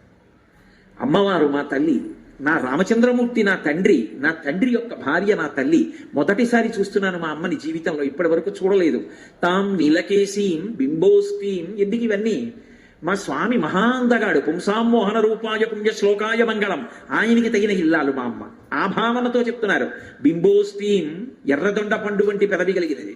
సుమధ్యాం, చక్కని నడువు, సన్నటి నడువు కలిగినది. సువ్యవస్థితాం, మా తల్లి కూర్చుంటే అపసవ్యంగా అస్తవ్యస్తంగా కాకుండా ఎంత పద్ధతిగా కూర్చుందో చూడండి. సువ్యవస్థితాం సీతాం పద్మపలాసాక్షీం. మా అమ్మ కన్నులు ఇంత కష్టంలో ఉండి ఎరిపెక్కలేదే. ఇప్పటికీ మా అమ్మ కళ్ళు పద్మాలు ఎలా ఉంటాయో అలా ఉన్నాయే అనుగ్రహ శక్తితో. పద్మపలాసాక్షీం మన్మథస్య రతిర్యథ. మన్మధుడికి రతీదేవి ఎలాగో రామచంద్రమూర్తికి మా అమ్మ అలా కదూ. ఇద్దరు ఒక్కలాంటి వాళ్ళు కదూ. అనుగ్రహ శక్తిలో, ఆకారంలో, రూప సౌందర్యంలో ఒకరికొకరు తగినవారు. ఏమి మా తల్లి? మాన్యాగురు వినీతస్య లక్ష్మణస్య గురుప్రియా ఇది సీతాపి దుఃఖార్త కాలోహి తొరతిక్రమ. ఆర్షవాక్కు. రామాయణం జ్ఞాపకం పెట్టుకుంటే, రామాయణం చదువుకుంటే ప్రతి చిన్న కష్టానికి మనిషి విచలితుడు కాడు. అదొక్కటి చాలదండి. జీవితం అంటే వడ్డించిన విస్తరి కాదు, పూల పాన్పు కాదు. అకస్మాత్తుగా వచ్చేవే కష్టాలు, ఆపదలు. కానీ ఎదురొడ్డి ధైర్యంగా నిలబడిన వాడెవడో వాడు జీవితంలో తట్టుకుని నిలబడగలిగినటువంటి మొనగాడు. వాడి చరిత్ర పుటలకెక్కుతుంది, వాడు ఆదర్శవంతుడై లోకానికి నిలబడతాడు. అంతేకాని చిన్న కష్టం వస్తే విచలితుడైపోయినటువంటి వాడు, నేల పడిపోయినటువంటి వాడు, మట్టి ముద్ద చేయిజారిపోతే నేల మీద పడితే ఇక పైకి లేవదు, బంతి చేయిజారి కింద పడితే మళ్ళీ పైకి లేస్తుంది. అలా లేవాలంటే మనసులో ఉత్సాహం ఉండాలి. అందుకు కదు అంటారు నిన్న, అనిర్వేద శ్రియోమూలం అనిర్వేద పరం సుఖం అనిర్వేదోహి సతతం సర్వార్థేషు ప్రవర్తక కరోతి సఫలం జన్మో కర్మయత్తత్ కరోతి సహ తస్మాన్ అనిర్వేద కృతం యత్నం చేష్టేహే ఉత్తమం. ఇంతకన్నా చెప్పగలిగిన విషయాలు ఎక్కడైనా ఎవరైనా చెప్పినవి ఉంటాయా? సత్యం వద ధర్మం చర, ఆకాశము భూమి ఈ మధ్యలో చెప్పాలి తప్ప దాటి చెప్తావా కిందకెళ్ళి చెప్తావా? సనాతన ధర్మంలో చెప్పబడని విషయాలు చెప్పగలిగిన వాడు ఉండడు. ఎందుకంటే సమస్తము సనాతన ధర్మమునందే చెప్పారు. ఎంత అద్భుతంగా చెప్పారు వ్యక్తిత్వ నిర్మాణం గురించి నిజంగా. అందుకని ఆ తల్లి గురించి చెప్తున్నారు. ఆమె ఎవరు అంటే మాన్య గురు వినీతస్య లక్ష్మణస్య గురుప్రియ, గురువుల చేత శిక్షింపబడినటువంటి బుద్ధి కలిగినటువంటి వాడు లక్ష్మణస్వామి. ఆయన సామాన్యమైనటువంటి భక్తుడు కాడు. ఆయన యొక్క భక్తి అనితర సాధ్యం.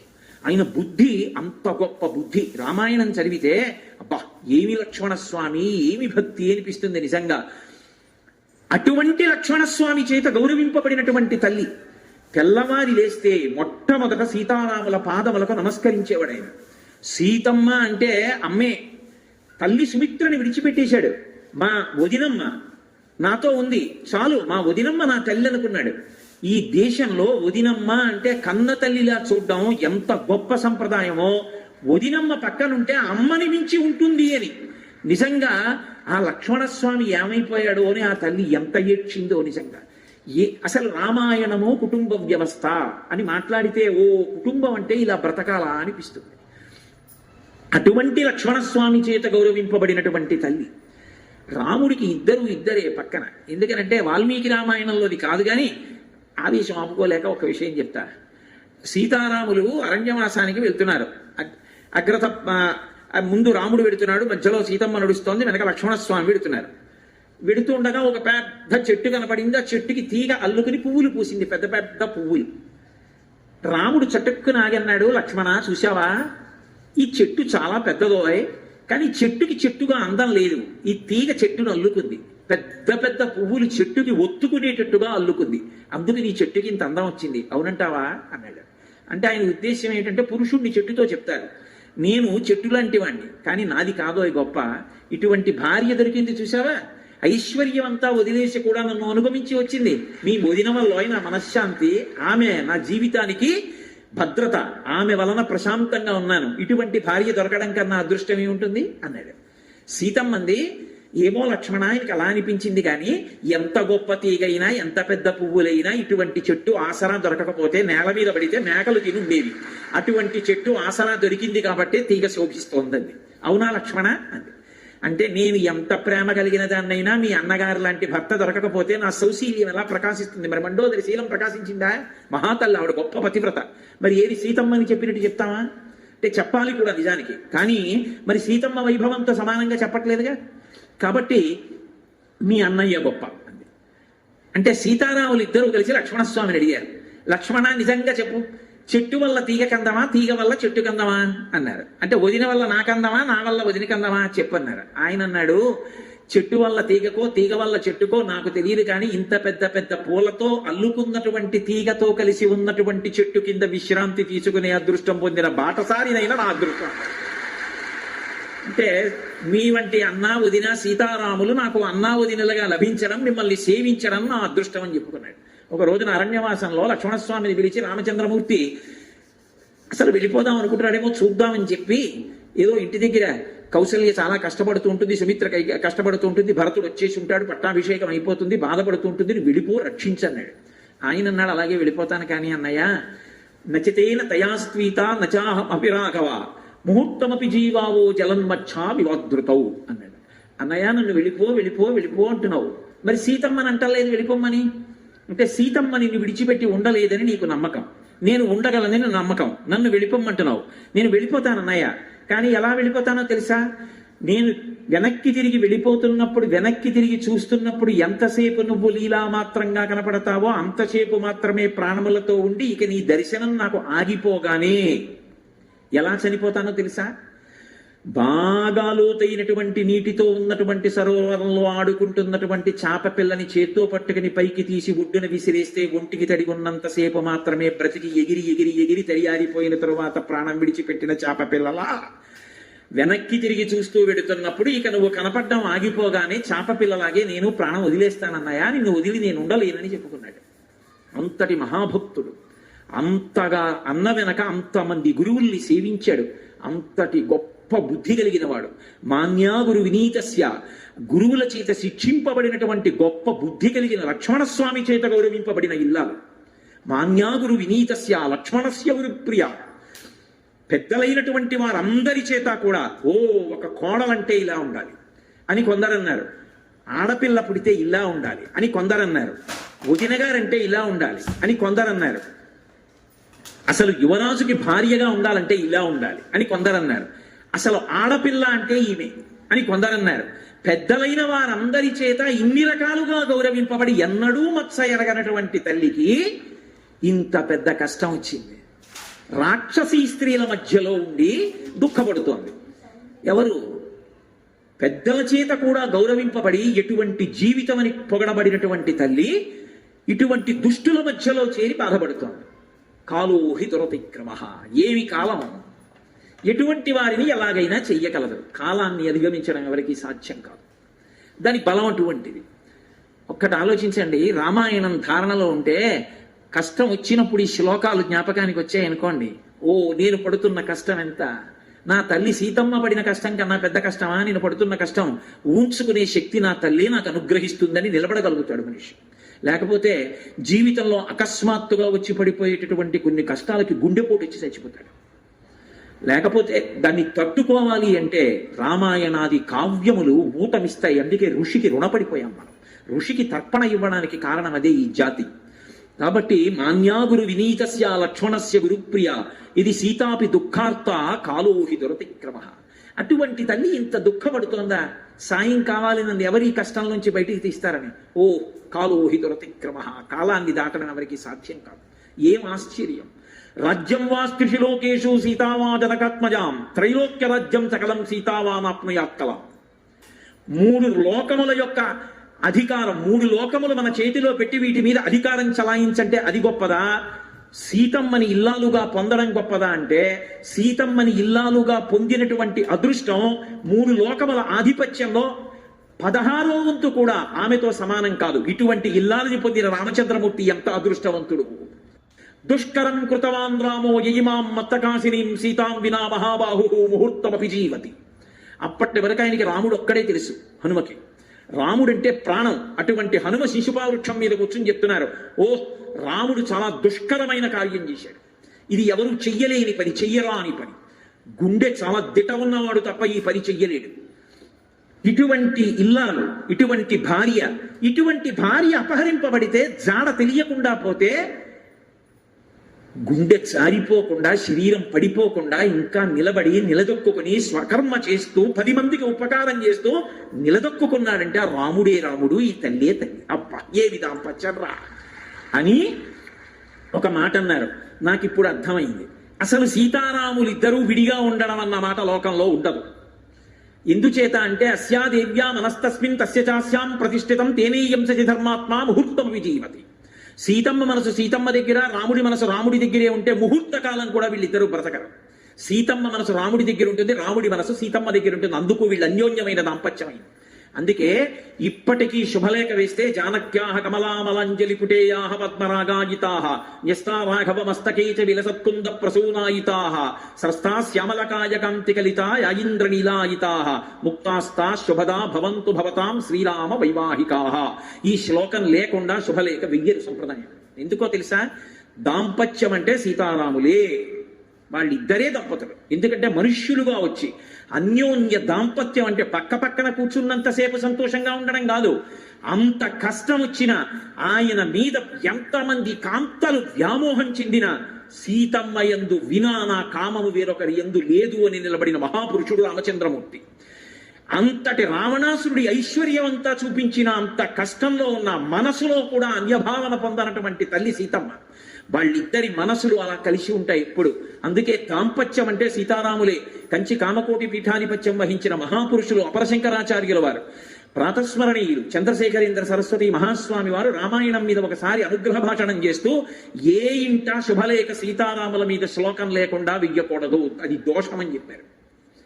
పెద్దలు తమ బిడ్డలకు అనుకూల దాంపత్యం కావాలని కోరుకుంటే తప్పకుండా సీతారాముల మీద శ్లోకంతోటే శుభలేఖ ఉండి తీరాలి అని. కాబట్టి దాంపత్యం అంటే సీతారాములే. స్వామి హనుమ యొక్క తీర్పు, అస్యాదేవ్యా మనస్తస్మిన్ తస్య చాస్యాం ప్రతిష్ఠితం తేనేయం సచి ధర్మాత్మా ముహూర్తం అభిజీవతి. ఒకరి మనసు ఒకరి దగ్గర ఉండి ఉంటే వాళ్ళిద్దరూ బ్రతికి ఉండేవారు కాదు. ఆయన మనసు ఆవిడ దగ్గర, ఆవిడ మనసు ఆయన దగ్గర ఉంది, అందుకు బ్రతికున్నారు. ఏమి దాంపత్యం సీతారాములంటే. అసలు శ్రీరామాయణము దాంపత్యములు అని ఒక ప్రసంగం చేశామనుకోండి.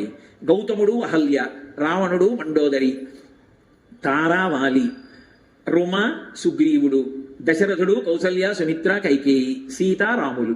అందరిలో చిన్నవాళ్ళు ఎవరు? సీతారాములు. అసలు దాంపత్యం అంటే ఏమిటో సీతారాములే. నాకు అప్పుడప్పుడు అనిపిస్తుంటుంది, అక్కర్లేని పేరాశో అర్హత లేని ఆలోచనలు.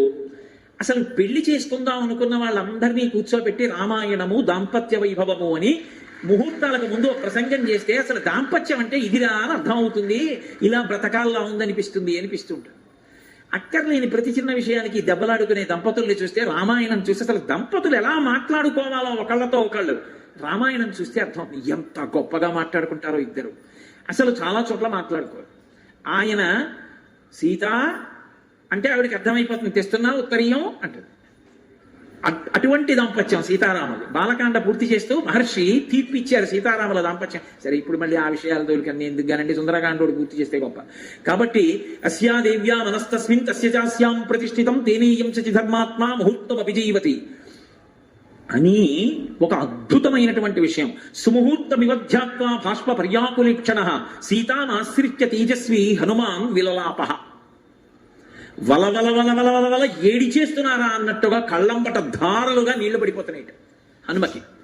ఎందుకు అంటే లోపల ఆత్మని పరదేవతా స్వరూపంగా దర్శనం చేసినటువంటి యోగి యొక్క ఆనంద భాష్పాలు కన్నుల వెంట ఇలా కారిపోతుంటాయి.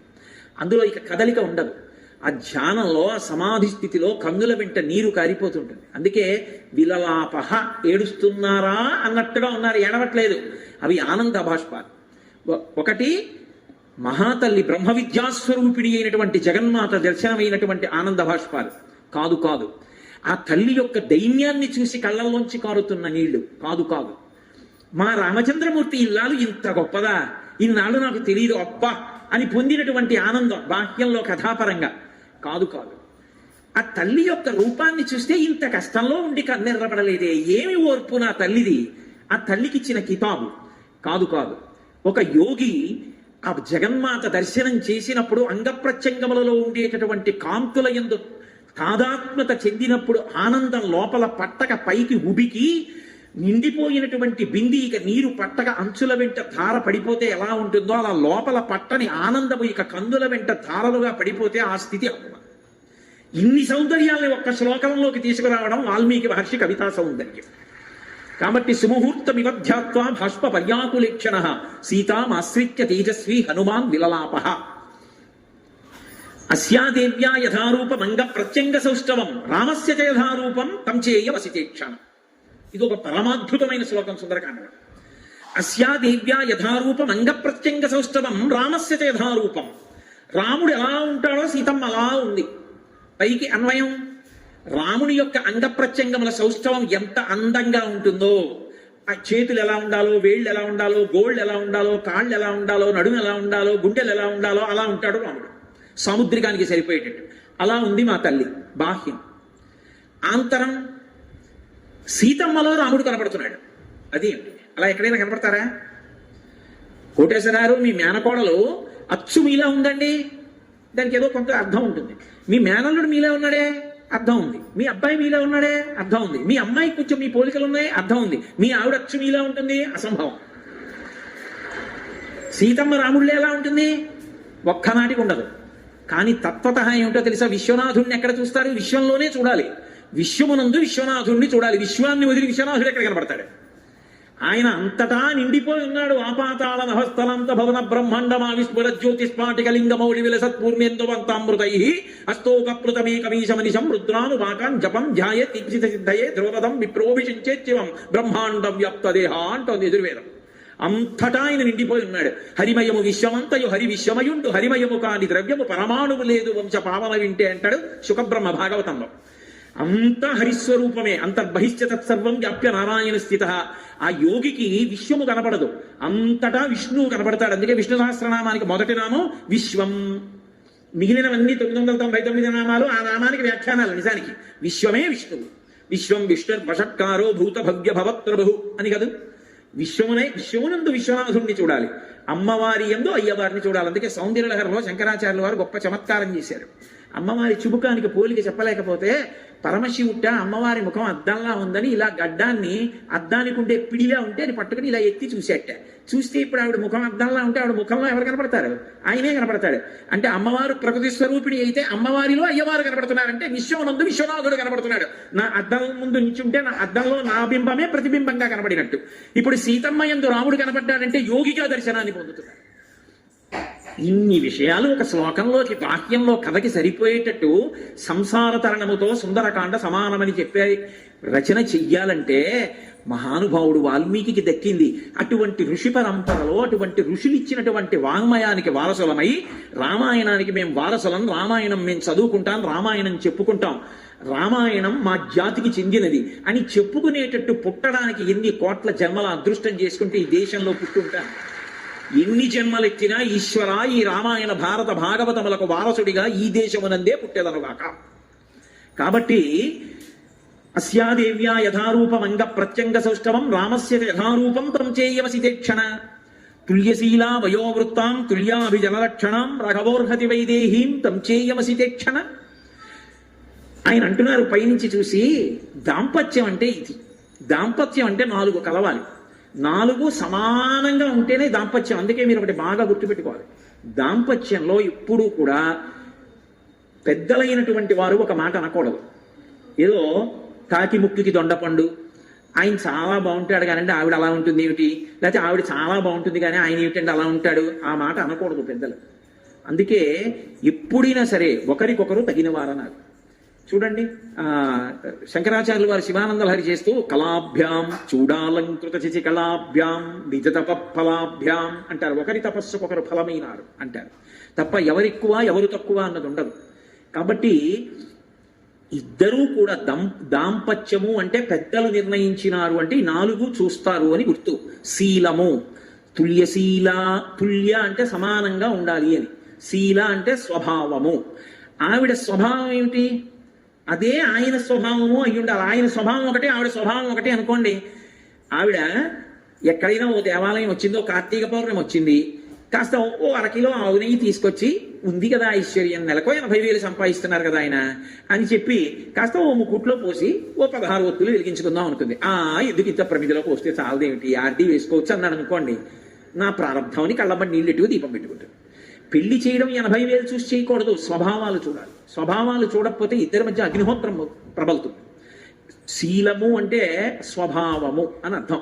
తుల్యశీల వయో, భర్త తనంత తాను గురువు, అందుకని పెద్దవాడై ఉండాలి వయస్సులో. రాముడి కన్నా సీతమ్మ చిన్నది, అందుకని తుల్యశీల వయో వృత్తాం.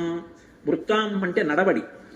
ఆయన నడవడి ఎలా ఉంటుందో ఆవిడ నడవడి కూడా అలా ఉంటేనే. ఇంటికి ఓ అతిథిని పిలిచారనుకోండి, ఆయన ఏదో సంతోషంగా రండి అన్నాడు, వచ్చారా, రోజు ఎవరినో ఒకళ్ళని తీసుకొస్తారు ఆయన, మా ఇంట్లో ఇది అలవాటేలేండి అందనుకోండి ఆవిడ, ఇంకేం తింటారు మీరు వెళ్ళాక. ఆయన ఎంత ఆదరంగా పిలిచారో అంతకన్నా ఆదరంగా ముందు రోజు పొద్దున్నే ఫోన్ చేసి ఏం తింటారు, ఎప్పుడు వస్తారు అని ఎంతో ప్రేమతో ఆ ఇల్లాలు మాట్లాడింది అనుకోండి. యువతమైన ఇల్లాలతోటి ఆ ఇంటికి వెళ్ళి తింటే వంటపడుతుంది. అసలు ఆ ప్రేమ ఇద్దరి మధ్య ఉండకుండా ఇంటికి వెళ్ళడం ఎందుకు? కాబట్టి నడవడి ఇద్దరిది ఒకలాగే ఉందా నడవడి, ఇది చూడాలి. అభివ్యక్తమైతే గుణములు నడవడి అంటారు. నడవడి సరిపోతుందా ఇద్దరిదిని? తుల్యశీలా వయో వృత్తాం తుల్యాభిజన లక్షణాం. అభిజనము అంటే వంశం. వీళ్ళ వంశం వాళ్ళ వంశం సరిపోతాయా? ఆ వంశ ప్రతిష్ఠ చాలా గొప్పదైతే ఈ వంశ ప్రతిష్ఠ అటువంటిదైనా? ఈ వంశంలో కూడా అటువంటి వాళ్ళు పుట్టారా? కాబట్టి తుల్యాభిజన లక్షణం, లక్షణం అంటే అందం. అందం అంటే నలుపు తెలుపు కాదు అందం అన్న మాటకు అర్థం. ఎందుకంటే ఆ మాటకు వస్తే నారాయణుడు నలుపు, పార్వతీదేవి నలుపు. నలుపు అందంలో తక్కువ అని సిద్ధాంతాలు చేయకూడదు. అందము అన్న మాట నిర్వచించుకోవలసింది ఎవరు అంటే ఆమెకు ఆయన, ఆయనకు ఆమె, అంతే. నేను మిగిలిన 4 చూడాలి. రే ఈమెని కోడలుగా స్వీకరించడానికి నాకు అన్ని విషయాల్లోనూ నచ్చిందిరా, ఆమె నీకు నచ్చితే చూసుకో. నాన్నగారండి నాకు పిల్ల నచ్చింది అంటే ఆమె రూపము నచ్చింది అని చెప్పవలసిన వాడు నా కొడుకు. ఆమె రూపము నచ్చవలసింది నాకు కాదు, నా కొడుక్కి. 80 ఏళ్ళు వచ్చినా నచ్చే ఉంటారు. అందుకే పెళ్లికి ఒకలా ఉంటుంది. కొత్తపల్లి కొబ్బరి మామిడి పండుని మా జిల్లాలో వస్తుంది, చాలా బాగుంటుంది సువాసనతో. ఆ కొత్తపల్లి కొబ్బరి మామిడి పండులా ఉంటుంది పెళ్ళైన కొత్తల్లో. షష్ఠి పూర్తి నాటికి అది ఎలా ఉండాలి అంటే ఏదో సామూహిక రుద్రాభిషేకాలు ఉన్నాయని పెద్ద జాడీతో పుట్టతేనే తీసుకొచ్చి అక్కడ పెట్టారనుకోండి, మనవాడు వచ్చి ఆడుకుంటూ దాన్ని మోపు తీసేశాడు అనుకోండి, అక్కడ పెట్టిన కొత్తపల్లి కొబ్బరి మామిడి పళ్ళలో ఓ పండు టక్కం దొల్లి తేనెలో పడిపోయింది. ఓ నెల్లాళ్ళు పోయిన తర్వాత రుద్రాభిషేకానికి ఈ తేనెంతా పట్టుకెళ్ళి అభిషేకం చేద్దామని గిన్నెల్లో పోస్తున్నాడు. ఇప్పుడు ఈ కొత్తపల్లి కొబ్బరి మామిడి పండు ఒక నెల్లాళ్ళు తేనెలో ఉండిపోయి నానిపోయింది. అసలే కొత్తపల్లి కొబ్బరి మామిడి పండు, ఇప్పుడు దాన్ని తేనెలో నెల్లాళ్ళు ఉంది. ఇప్పుడు దాన్ని పిండి నోట్లో పెట్టుకున్నాడు అనుకోండి, అలా ఉంటుంది. షష్ఠి పూర్తికి దంపతుల మధ్య అనురాగం అలా ఉండాలి, అప్పుడు కొట్టుకోకూడదు. ఇంకా అలా వర్ధిల్లాలి అది ఎప్పటికీ కూడా. అందుకే కాడితో అభిషేకం చేయిస్తారు. సరే ఇప్పుడు మళ్ళీ ఆ వివాహ ఘట్టాలు అటు జోలిద్దు ఏదో అంటుంటాను, మళ్ళీ అలా అంటుంటాను నాకు నేనే. కాబట్టి ఆ అందం ఇద్దరికి ఒకరికొకరు నచ్చారా అది వాళ్ళ మధ్య విషయం, మనకు అనవసరం. అందుకే అన్నాను, అక్కర్లేనటువంటి పెడసరపు మాటలు ప్రయోగించకూడదు ఇతరులు దాంపత్యం అనందు. కాబట్టి తుల్యాభిజన లక్షణం రాఘవోర్హతి వైదేహీం, ఆ రాఘవుడికి ఈ వైదేహి తగినది. ఆయన రఘువంశానికి చెందినవాడు, ఈమె విదేహ వంశానికి చెందింది. మీకు ఏమిటో ఈ శ్లోకాలు చెప్తే వచ్చిన బాధ ఏమిటంటే మనసులోంచి తన్నుకొస్తుంది. ఇవన్నీ చెప్తావు కనుక వాళ్ళిద్దరూ తగిన వారిని ఒక ప్రమాణం చూపించు. ఇద్దరి యొక్క నడవడిలో గొప్పతనం ఏమిటో తెలుసా? రాముడంటే రాముడి నడవడి సీతమ్మకి ఎంత ఇష్టమో, సీతమ్మ నడవడి అంటే రామచంద్రమూర్తికి అంత ఇష్టం. ఎందుకంటే ఇద్దరి స్వభావములు ఒకటై ఉంటాయి. ఇద్దరి స్వభావము ఆర్తత్రాణపరాయణత్వం, ధర్మం. ఈ రెండే ఇద్దరికీ కావాలి. అందుకే ఇద్దరు అలా నిలబడగలిగారు. నేను మీకు ఒక ఉదాహరణ చెప్తా. సీతమ్మ భూమిలోంచి పైకొచ్చిన తరువాత ఆమెని వీర్యశుల్కగా ప్రకటించాడు జనకుడు. వీర్యశుల్క అంటే పరాక్రమం చేత గెలుచుకోవాలి. శివధనస్సుని ఎక్కుపెట్టిన వాడు ఎవడుంటాడో వాడికే ఇచ్చి వివాహం చేస్తానన్నాడు. దేవతల దగ్గర నుంచి ఎందరో వచ్చారు, ఎవ్వరూ ఎక్కుపెట్టలేకపోయారు. ఎక్కుపెట్టలేక ఓడిపోయిన వాళ్ళందరూ సంఘం పెట్టుకుని జనక మహారాజు గారి మీదకి యుద్ధానికి వచ్చారు. అసలు నీ పిల్లని ఎవరికి ఇవ్వవా అని. ఆయన ఏం చేశాడంటే తపస్సు చేసి దేవతా సైన్యాన్ని సహాయం తీసుకుని వీళ్ళందరినీ ఓడించాడు. ఎవరికి ఇవ్వాలి అంటే శివధనస్సు ఎక్కువ పెట్టిన వాడికే ఇస్తానన్నాడు. ఇది బాలకాండలో చెప్పాల ఈ రహస్యం. నిజంగా రాముడు వచ్చాడు. జనకుడు అన్నాడు, పగతిర్మానుషానంచ ధనుషర్ష ప్రపూరణే ఆరోపణే సమాయోగే వేపనే తొలనే పివా అన్నాడు. మనుష్యుడు ఈయన ఎక్కువ పెడతాడా? పిల్లాడు దేవతలు ఎక్కువ పెట్టలేదు, వీడేమి ఎక్కువ పెడతాడన్నాడు. అని విశ్వామిత్రుడు వంక చూసి ఆయన మీద భయంతో గౌరవంతో ఎక్కువ పెట్టబోయ్ అన్నాడు. ఆ మందసం తెప్పించి తీశాడు మహానుభావుడు, ఎక్కువ పెట్టాడు. పెడపెడ ధ్వనులతో విరిగిపోయింది ధనస్సు. అక్కడ స్పృహలో ఉన్నటువంటి వాళ్ళు కేవలం నలుగురే. 1 విశ్వామిత్రుడు, 2 రాముడు, 3 లక్ష్మణుడు, 4 జనకుడు. ఈ నలుగురే. 5వ వాడు స్పృహలో లేడు ధ్వనికి. ఇప్పుడు స్వర్ణ కలశంతో నీళ్లు పట్టుకుని గబగబా వచ్చాడు. ఇది సీతమ్మకి తెలుసు, శివధనుర్భంగం అయింది, రాముడికి ఇస్తారనని. గబగబా వచ్చి రామా కన్యాదానం చేస్తాను అన్నమాట నిలబెట్టుకుంటాను, వీర్యశుల్క, అందుకని నా కూతుర్ని నీకు ఇస్తున్నాను అన్నాడు. ఆయన చేయి పట్టలేదు. ఆయన అన్నాడు, దీయమానాం నతుతదా ప్రతిజగ్రాహ రాఘవ అవిజ్ఞాయ పితుశ్చంధ అయోధ్యాధిపతే ప్రభో అన్నాడు. ఈ మాట ఎక్కడొచ్చిందో తెలుసా? బాలకాండలో లేదు ఇది. అయోధ్యకాండ చిట్ట చివరిలో సీతారాములు ఇద్దరూ కలిసి అనసూయమ్మ ఆశ్రమానికి వెళ్ళారు. అత్రి మహర్షి ఆశ్రమం అందరూ అనసూయమ్మ ఆశ్రమం అంటారు. ఆ తల్లి పాతివ్రత్యంతో అంత పేరు తెచ్చుకుంది. అక్కడికి వెడితే అనసూయమ్మ అడిగింది, నీ కళ్యాణం గురించి ఏదో చాలా చమత్కారంగా చెప్పుకుంటూ ఉంటారు సీత, ఏది చెప్పు అంది. ఏదైనా ఒక్క పెడసరపు మాట అంటుందేమో చూద్దామని. అనదని తెలుసు అనసూయమ్మకి. ఒక పతివ్రత వైభవం, అంత చిన్న పిల్ల పరిణతి పొంగిపోవడానికి అడిగింది ఆ ప్రశ్న. సాధారణంగా ఇంతమంది పెళ్లి చేసుకోవాలనుకున్న పిల్ల కన్యాదానం చేస్తానంటే రాముడు అన్నాడు, సీతమ్మ చెప్పింది ఈ మాట, అమ్మా రాముడు ఏమంత తొందరగా నన్ను పెళ్లి చేసుకోలేదు, ఏదో శివధనుర్భంగం చేస్తే జనకుడు ఇచ్చేశాడు అంటుంటారు లోకంలో, అంత తొందరగా నన్ను చేపట్టాడు అనుకుంటున్నావా? చేపట్టలేదు. మా నాన్న పట్టుకెళ్ళి కన్యాదానం చేస్తానని జలకలశం తీసుకొస్తే ఆయన అన్నాడు, ఇవ్వడానికి నువ్వెవరు, పుచ్చుకోవడానికి నేనెవరు? అదేం కలం కాదు, కాగితం కాదు. జీవితాంతం నా పక్కన నిలబడవలసినటువంటి ధర్మపత్ని, నా పక్కన ధర్మపత్నిగా ఉండి నా జీవితంలో అనుసరించి నా వంశాన్ని పెంచడానికి, నా మనసుకి శాంతి కలిగించేటటువంటి శాంతి స్థానంగా ఆమె భార్యగా ఉండవచ్చా ఉండకూడదా నిర్ణయించగలిగిన అధికారం ఈ భూమండలం మొత్తం మీద నన్ను కన్న తండ్రి ఒక్కడిదే. తండ్రిని కాదని పెళ్లిలో స్వతంత్రించి నేను తీసుకోను. మా నాన్నగారికి కబురు చేయి, అవిజ్ఞాయ పితుశ్చంధ అయోధ్యాధిపతే ప్రవోహో, మా నాన్నగారు అంగీకరించకపోతే నేను తీసుకోను. కబురు చేశాడు మహానుభావుడు జనకుడు. వచ్చాడు దశరథుడు, పెద్దవాడు, వృద్ధుడైపోయాడు. ముందు ఆయన కూడా తొందరగా రాలా. ఆయన వెంటనే వశిష్ఠాది మహర్షుల్ని పిలిచాడు. పెళ్లి విషయంలో నిర్ణయాన్ని రేపు చెప్తాం, ఎల్లుండి చెప్తాం అనకూడదు. ఇదితో రోచతే వృత్తం. మీకు జనకుడి యొక్క ప్రవర్తన మంచిదేనా మీకు తెలుసా? ప్రవర్తన మంచిదైతే చెప్పండి, బియ్యం అందడానికి వెడదాం అన్నాడు. చాలా మంచిది మాకు తెలిసినంత వరకు, అయితే బయలుదేరండి. మా భూత్కాలస్య పర్యయ, ఆలస్యం చేయకూడదు, మీరు ముందు వెళ్ళండి, మీరు ఓపికన్న వాళ్ళు ముందు వెళ్ళండి. పెద్దవాడిని అంత గబగబా ప్రయాణం చేయలేదు, వెనకొస్తానన్నాడు. ఆఖరికి మిథిలా నగరాన్ని చేరారు.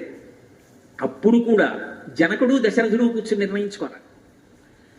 సీతారాముల యొక్క కళ్యాణం అంటే వాళ్ళిద్దరి యొక్క మనసులు ఎంత గొప్పవో, ఎంత ధర్మనిష్టో చూడండి. వాళ్ళిద్దరూ నిజంగా శివసందర్భంగం అయిపోయిందని పెళ్లి చేసుకోవచ్చుగా, చేసుకోలేదు. ఏదో సీతమ్మ అలా తెరమించి చూస్తున్నట్టు, రాముడు ఏదో పక్కనే ఉన్నట్టు, అవన్నీ నిజాలు కావు. రామాయణం చదివితే అర్థం అవుతుంది. అలా ఏం చూడలేదు ఆవిడ. కానీ దశరథ మహారాజు గారు, జనక మహారాజు గారు అలా కూర్చున్నారు. అన్నదమ్ముల ప్రేమ అంటే జనక మహారాజు గారు అన్నాడు, నా తమ్ముడు ఉన్నాడు కుశధ్వజుడు, ఇంట్లో పెళ్లి మాటలు అవుతుంటే మా తమ్ముడు లేకపోతే ఎలా, మా తమ్ముడిని పిలిపిస్తానన్నాడు. అన్నగారి కూతురు పెళ్లి, పరిగెత్తుకొచ్చాడు తమ్ముడు. అది అన్నదమ్ములు అంటే. ఏవి రామాయణం అండి! అసలు కుటుంబం అంటే ఏమిటో రామాయణం చూసి నేర్చుకోవాలి. రామాయణం చదవకపోతే మనిషి మనిషిగా బ్రతకలేడు. దశరథుడు జనకుడు ఎదురెదురుగుండా కూర్చున్నారు. ఒకరి వంశం ఒకరికి చెప్పాలి. నా వంశం గురించి నేను చెప్పుకున్నాను అనుకోండి, గొప్పలు చెప్పుకోవచ్చు, చెప్పుకుంటారు కదా సహజంగా. మా ముత్తాతగారు అంత గొప్పవారు, మా తాతగారు అంత గొప్పవారు, మా తండ్రి గారు అంత గొప్పవారు అనాలి. అంతేకాని వెలితి మాటలు మాట్లాడకూడదు. కానీ పెళ్లికి మాట్లాడేటప్పుడు నిష్పక్షపాతంగా చెప్పాలి. ఆ వంశవృక్షం ఎటువంటిది చెప్పాలి. అందుకని దశరథుడు తాను చెప్పలేదు, తన పురోహితుడు వశిష్ఠుడిని పిలిచాడు. పిలిచి మా వంశం ఎటువంటిదో జనక మహారాజు గారికి చెప్పండి అన్నాడు. అంటే మహానుభావుడు వశిష్ఠుడు చెప్పాడు. అసలు ఈ ప్రపంచమేమీ లేదు, అవ్యక్తం అంటే వ్యక్తము కాలేదు నామరూపాత్మకంగా, అలా ఉండేది ఒకప్పుడు. ఆ అవ్యక్తము నుంచి బ్రహ్మగారు వచ్చాడు.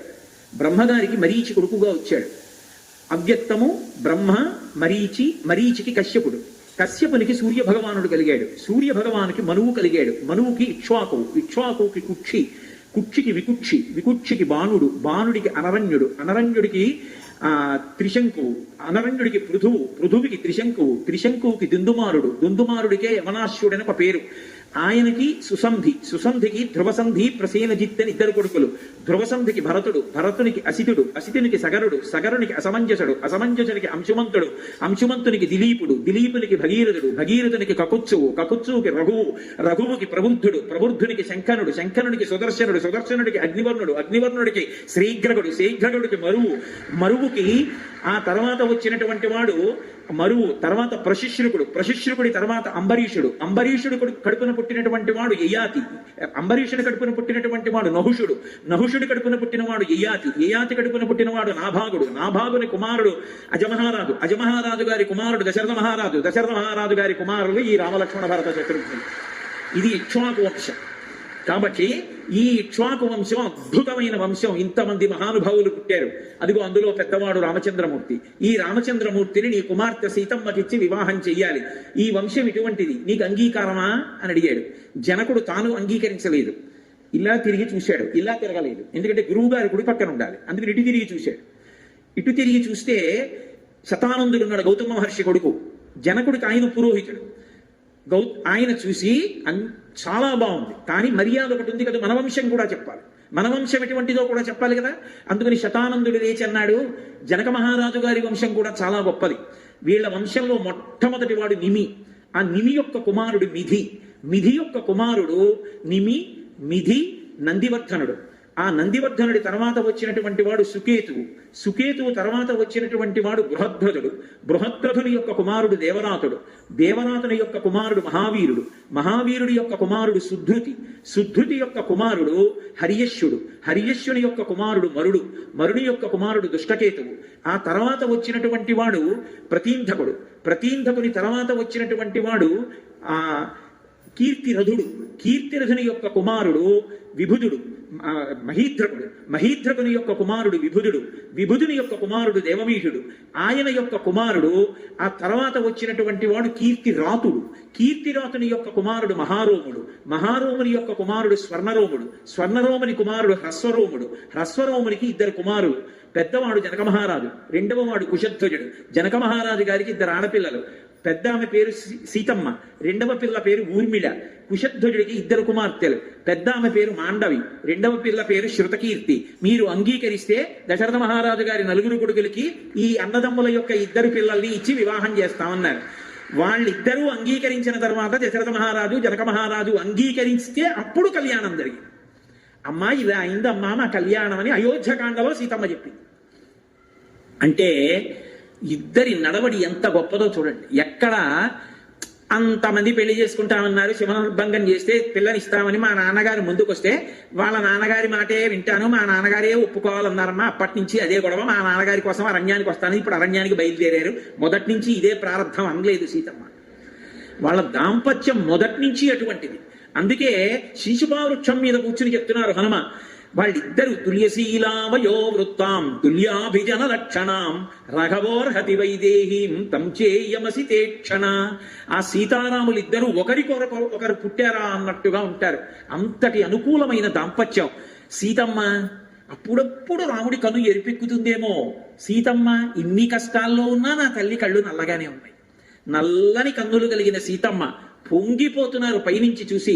క్షితిక్షమా పుష్కర సన్నిభాక్షి యారక్షిత రఘవ లక్ష్మణాభ్యాం సారాక్షసీభి వికృతేక్షణాభి సంరక్షిత సాంప్రతి వృక్షమూలే. ఆ తల్లికి అమ్మ పోలికొచ్చింది, భూమిలోంచి పైకొచ్చింది కదూ. భూమికి ఎంత ఓర్పో నా తల్లి సీతమ్మకంత ఓర్పు. క్షితిక్షమా పుష్కర సన్నిభాక్షి, పద్మముల వంటి కన్నులు కలిగినటువంటి తల్లి. యారక్షిత రాఘవ లక్ష్మణాభ్యాం, రామలక్ష్మణుల చేత రక్షింపబడేటటువంటి తల్లి. అటువంటి తల్లి సారాక్షసీభి వికృతేక్షణాభి, వికృతమైనటువంటి నేత్రములు కలిగిన రాక్షసీ స్త్రీల చేత ఇవాళ పరివేష్టింపబడి ఉంది. సంరక్షిత సాంప్రతి వృక్షమూలే. జనక మహారాజు గారి పెద్ద కూతురు, దశరథ మహారాజు గారి పెద్ద కోడలు, రామచంద్రమూర్తి ఇల్లాలు. ఇల్లు లేని దానిలా రావణాసురుడి యొక్క అంతఃపురంలో ప్రమదావనంలో అశోక వృక్షం కింద చెట్టు కింద చుట్టూ రాక్షస స్త్రీలు పరివేష్టించి ఉంటే తన కష్టం చెప్పుకోవడానికి మనిషి లేక ఏడుస్తూ కూర్చుంది. అమ్మా ఏమి ఓర్పమ్మా, ఇంకా అలాగే ఉండి నల్లగా చూస్తున్నావు, తల్లి నీకు నమస్కారం. ఇది ఆయన పవిత్ర హృదయం. సరే, ఇలా ఇన్ని శ్లోకాలను నేను చెప్పను. అలా ఆయన చెట్టు మీద కూర్చుని సీతమ్మ యొక్క పాతివ్రత్యానికి పరవశించిపోయి ఆనందపడిపోయి కన్నుల నీరు కారుస్తున్నారు. ఇక కొద్దిగా రాత్రి మిగిలి ఉంది అంటే తెల్లవారుతోంది. తెల్లవారుతుండగా నిద్రలేచాడు రావణాసురుడు. తెల్లవారుజామున నిద్ర లేవడం చాలా చాలా గొప్ప విషయం. అందరూ నిద్ర లేవలేరు. అది ఆ అలవాటు ఉన్నవాళ్ళు మాత్రమే నిద్ర లేవగలరు. నిద్ర లేవడం ఎంత గొప్ప, నిద్ర లేవగానే చెయ్యవలసింది చేయడం కూడా అంతే గొప్ప. నిద్ర లేచి చెయ్యకూడని పనులు చేయకూడదు, లేచి చెయ్యవలసింది చెయ్యాలి. ఆయన నిద్రలేస్తూనే అశోకవనంలో ఉండేటటువంటి సీతమ్మ జ్ఞాపకానికి వచ్చి కామాతురత పొందాడు. ఎప్పుడు? తెల్లవారుజామున. అది బ్రహ్మముహూర్తం. కేవలముగా దేవతల్ని ఆరాధించవలసినటువంటి సమయం. వేదం చదువుకోలేదా? చదువుకున్నాడు. తెలియదా? తెలుసు. కానీ కామాతురత పొంది జారిపోతున్నటువంటి బట్టని పైకి లాక్కుని విలాసంగా వేలాడుతున్నటువంటి ఉత్తరీయం లంగడానికి తగులుకుంటే దాన్ని సరుదుకుంటూ అశోకవనానికి బయలుదేరాడు. కొంతమంది కాంతలు బంగారు కాగడాలు పట్టుకుని అనుగమించారు. కొంతమంది స్త్రీలు మెడలో చిక్కుబడినటువంటి హారాల్ని సర్దుకోకుండా జారిపోతున్నటువంటి మొలనోళ్లతోటి, జారిపోతున్నటువంటి వస్త్రాలతోటి, తిరుగుడు పడుతున్నటువంటి కామపూరితమైన నేత్రములతోటి నిద్ర సరిపోక తూలుతూ, కొంతమంది మధ్యాన్ని సేవించినది ఇంకా విరగక, కొందరు పౌర్ణమి నాటి చంద్రమండలం లాంటి తెల్లటి గొడుగు పట్టుకుంటే వెనక ఎప్పుడు మధ్యలో అక్కడికి వెళ్లే లోపల తాగుతాడో అని బంగారు పాత్రలో మధ్యాన్ని పట్టుకుంటే, మధ్యలో నీళ్లు తాగుతాడేమోనని ఒక సుందరి బంగారు పాత్రలో నీళ్లు పట్టుకుంటే ముందు కాగడాలు చూపిస్తూ మృదంగధ్వని అంటే మంగళవాద్యం వెడుతుంటే విలాసంగా బయలుదేరి ఆయన పాల సముద్రాన్ని మధించినప్పుడు వచ్చినటువంటి నురుగా అన్నటువంటి మలినం లేని వస్త్రం కట్టుకుని ఎన్ని కట్టుకుంటే ఆవిడకు కావాలి, ఆవిడెలా ఉంది అక్కడ తన వల్ల బయలుదేరి వెడుతున్నాడు. మహర్షి భలే చత్కారంగా మాట్లాడతారు. ఆయన అన్నారు, సకల్ప వృక్ష ప్రతిమో వసంత యువమూర్తిమాం శ్మశాన చైత్య ప్రతిమో భూషితోపి భయంకర అన్నారు. ఆయన అలంకారాలు చూస్తే నిద్రపోయి లేచినా సరే చేతిలో చెరుకు విల్లు లేనటువంటి మన్మధుళ్లా ఉన్నట్ట, నడిచి వస్తున్నటువంటి వసంత ఋతువులా ఉన్నట్ట, కదిలి వెళ్ళిపోతున్న కల్పవృక్షంలా ఉన్నట్ట. ఇక్కడ వరకు బాగా చెప్పారు. చివరన్నారు, సకల్ప వృక్ష ప్రతిమో వసంత యువమూర్తిమాం శ్మశాన చైత్య ప్రతిమో భూషితోపి భయంకర. ఆవిడ అందుకని వ్రీడితాం దుఃఖ సంతప్తాం పరిమ్లానాం తపస్వినీం గ్రహాణాంగారకేణేవ పీడితా వివరోహిణీం అన్నారు మహర్షి. అలా సర్దు కూర్చుంది.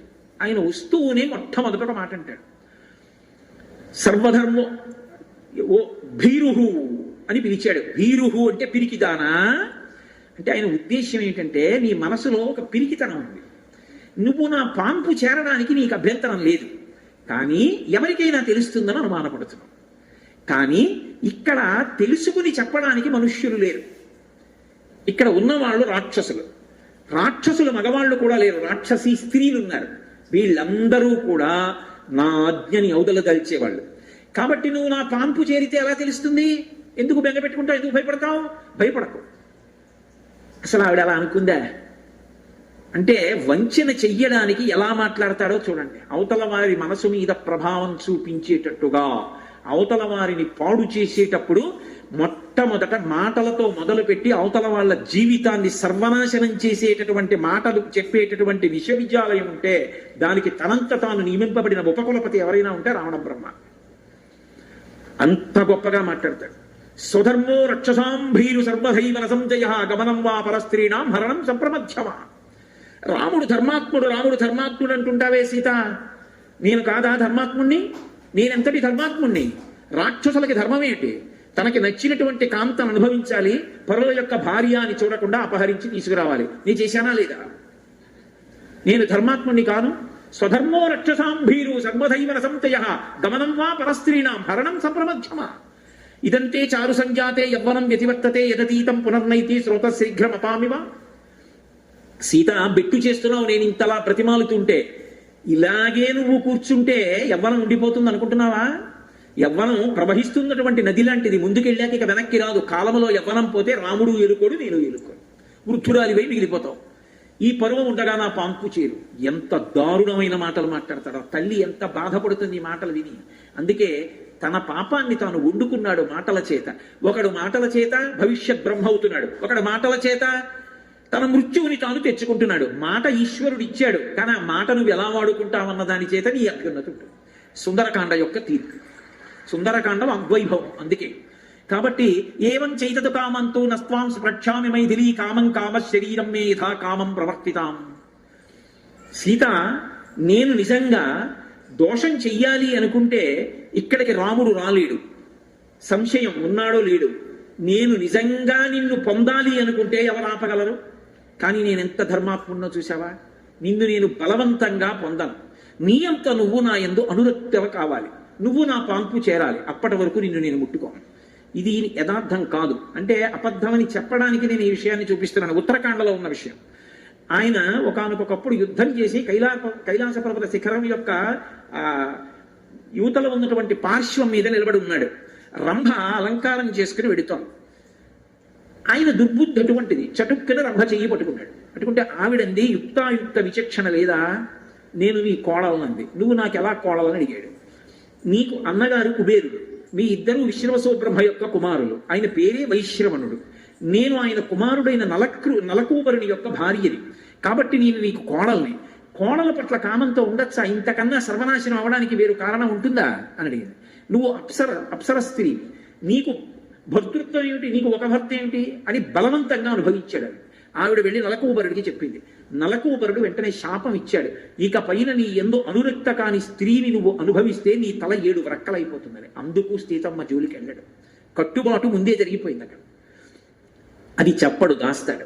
దాచి ఏమం చైతదు కామాంతు నత్వాం స్పృక్షామి మైథిలి కామం కామ శరీరం మే యథాకామం ప్రవర్తితాం ఏకవేణీ ధరాశయ్యాం ధ్యానం మరిణమంబరం వస్థానే ఉపవాసస్యా నైతా నౌపైకానితే. ఎందుకు ఒంటి జడ వేసుకుంటావు? ఎందుకు భూమి మీద పడుకుంటావు? అవన్నీ ఆవిడ పరమ పవిత్రంగా భర్త పక్కన లేనప్పుడు ఇంకొకలా ఉండకూడదని ఆచరిస్తున్నటువంటి నియమాలు. పరమధర్మాత్తురాలు, పరమపతివ్రత. ఆమె ఎందు కామంతో మాట్లాడుతున్నాడు. ఏకవేణి ధరాశయ్యాం ధ్యానం మలినమంబరం. ఎప్పుడూ ఏదో ఆలోచిస్తుంటావు, ధ్యానం చేస్తావు, మట్టి బట్ట కట్టుకుంటావు. ఎన్ని పట్టుబట్టలున్నాయి నేను ఎత్తుకొచ్చినవి. చక్కగా పట్టుబట్ట కట్టుకోవచ్చుగా. మలినమంబరం అస్తాని ఉపవాసస్య.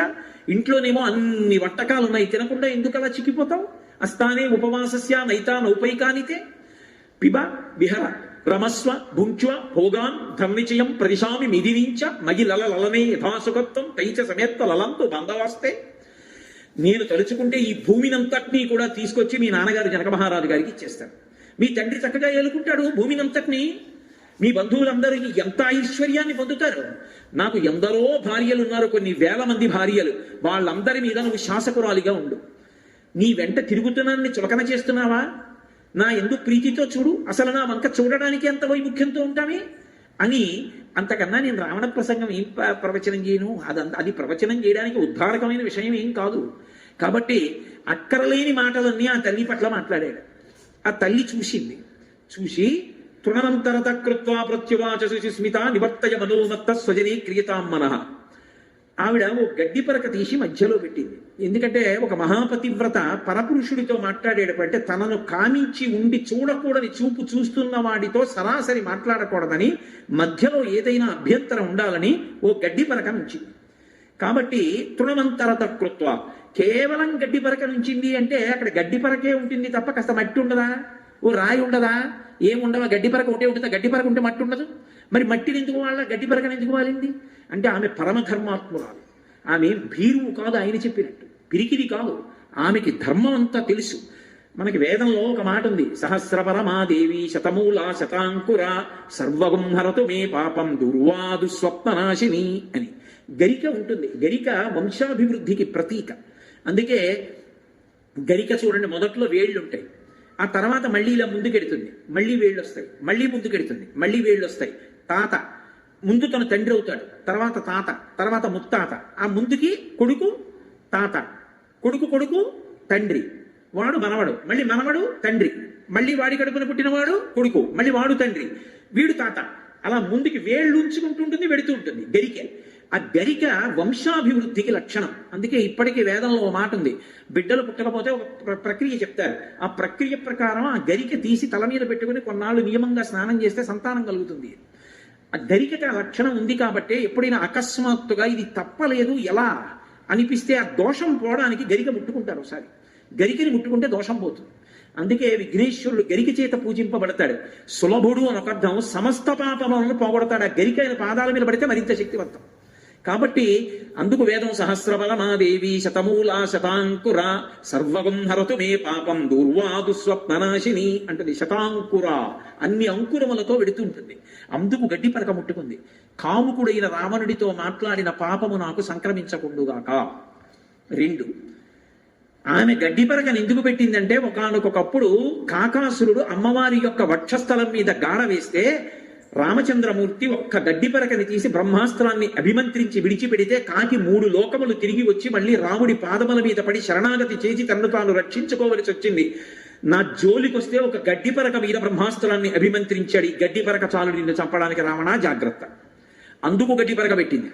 అంతేకాదు, మనుష్యులకైతే అన్నం పెడతారు, పశువుల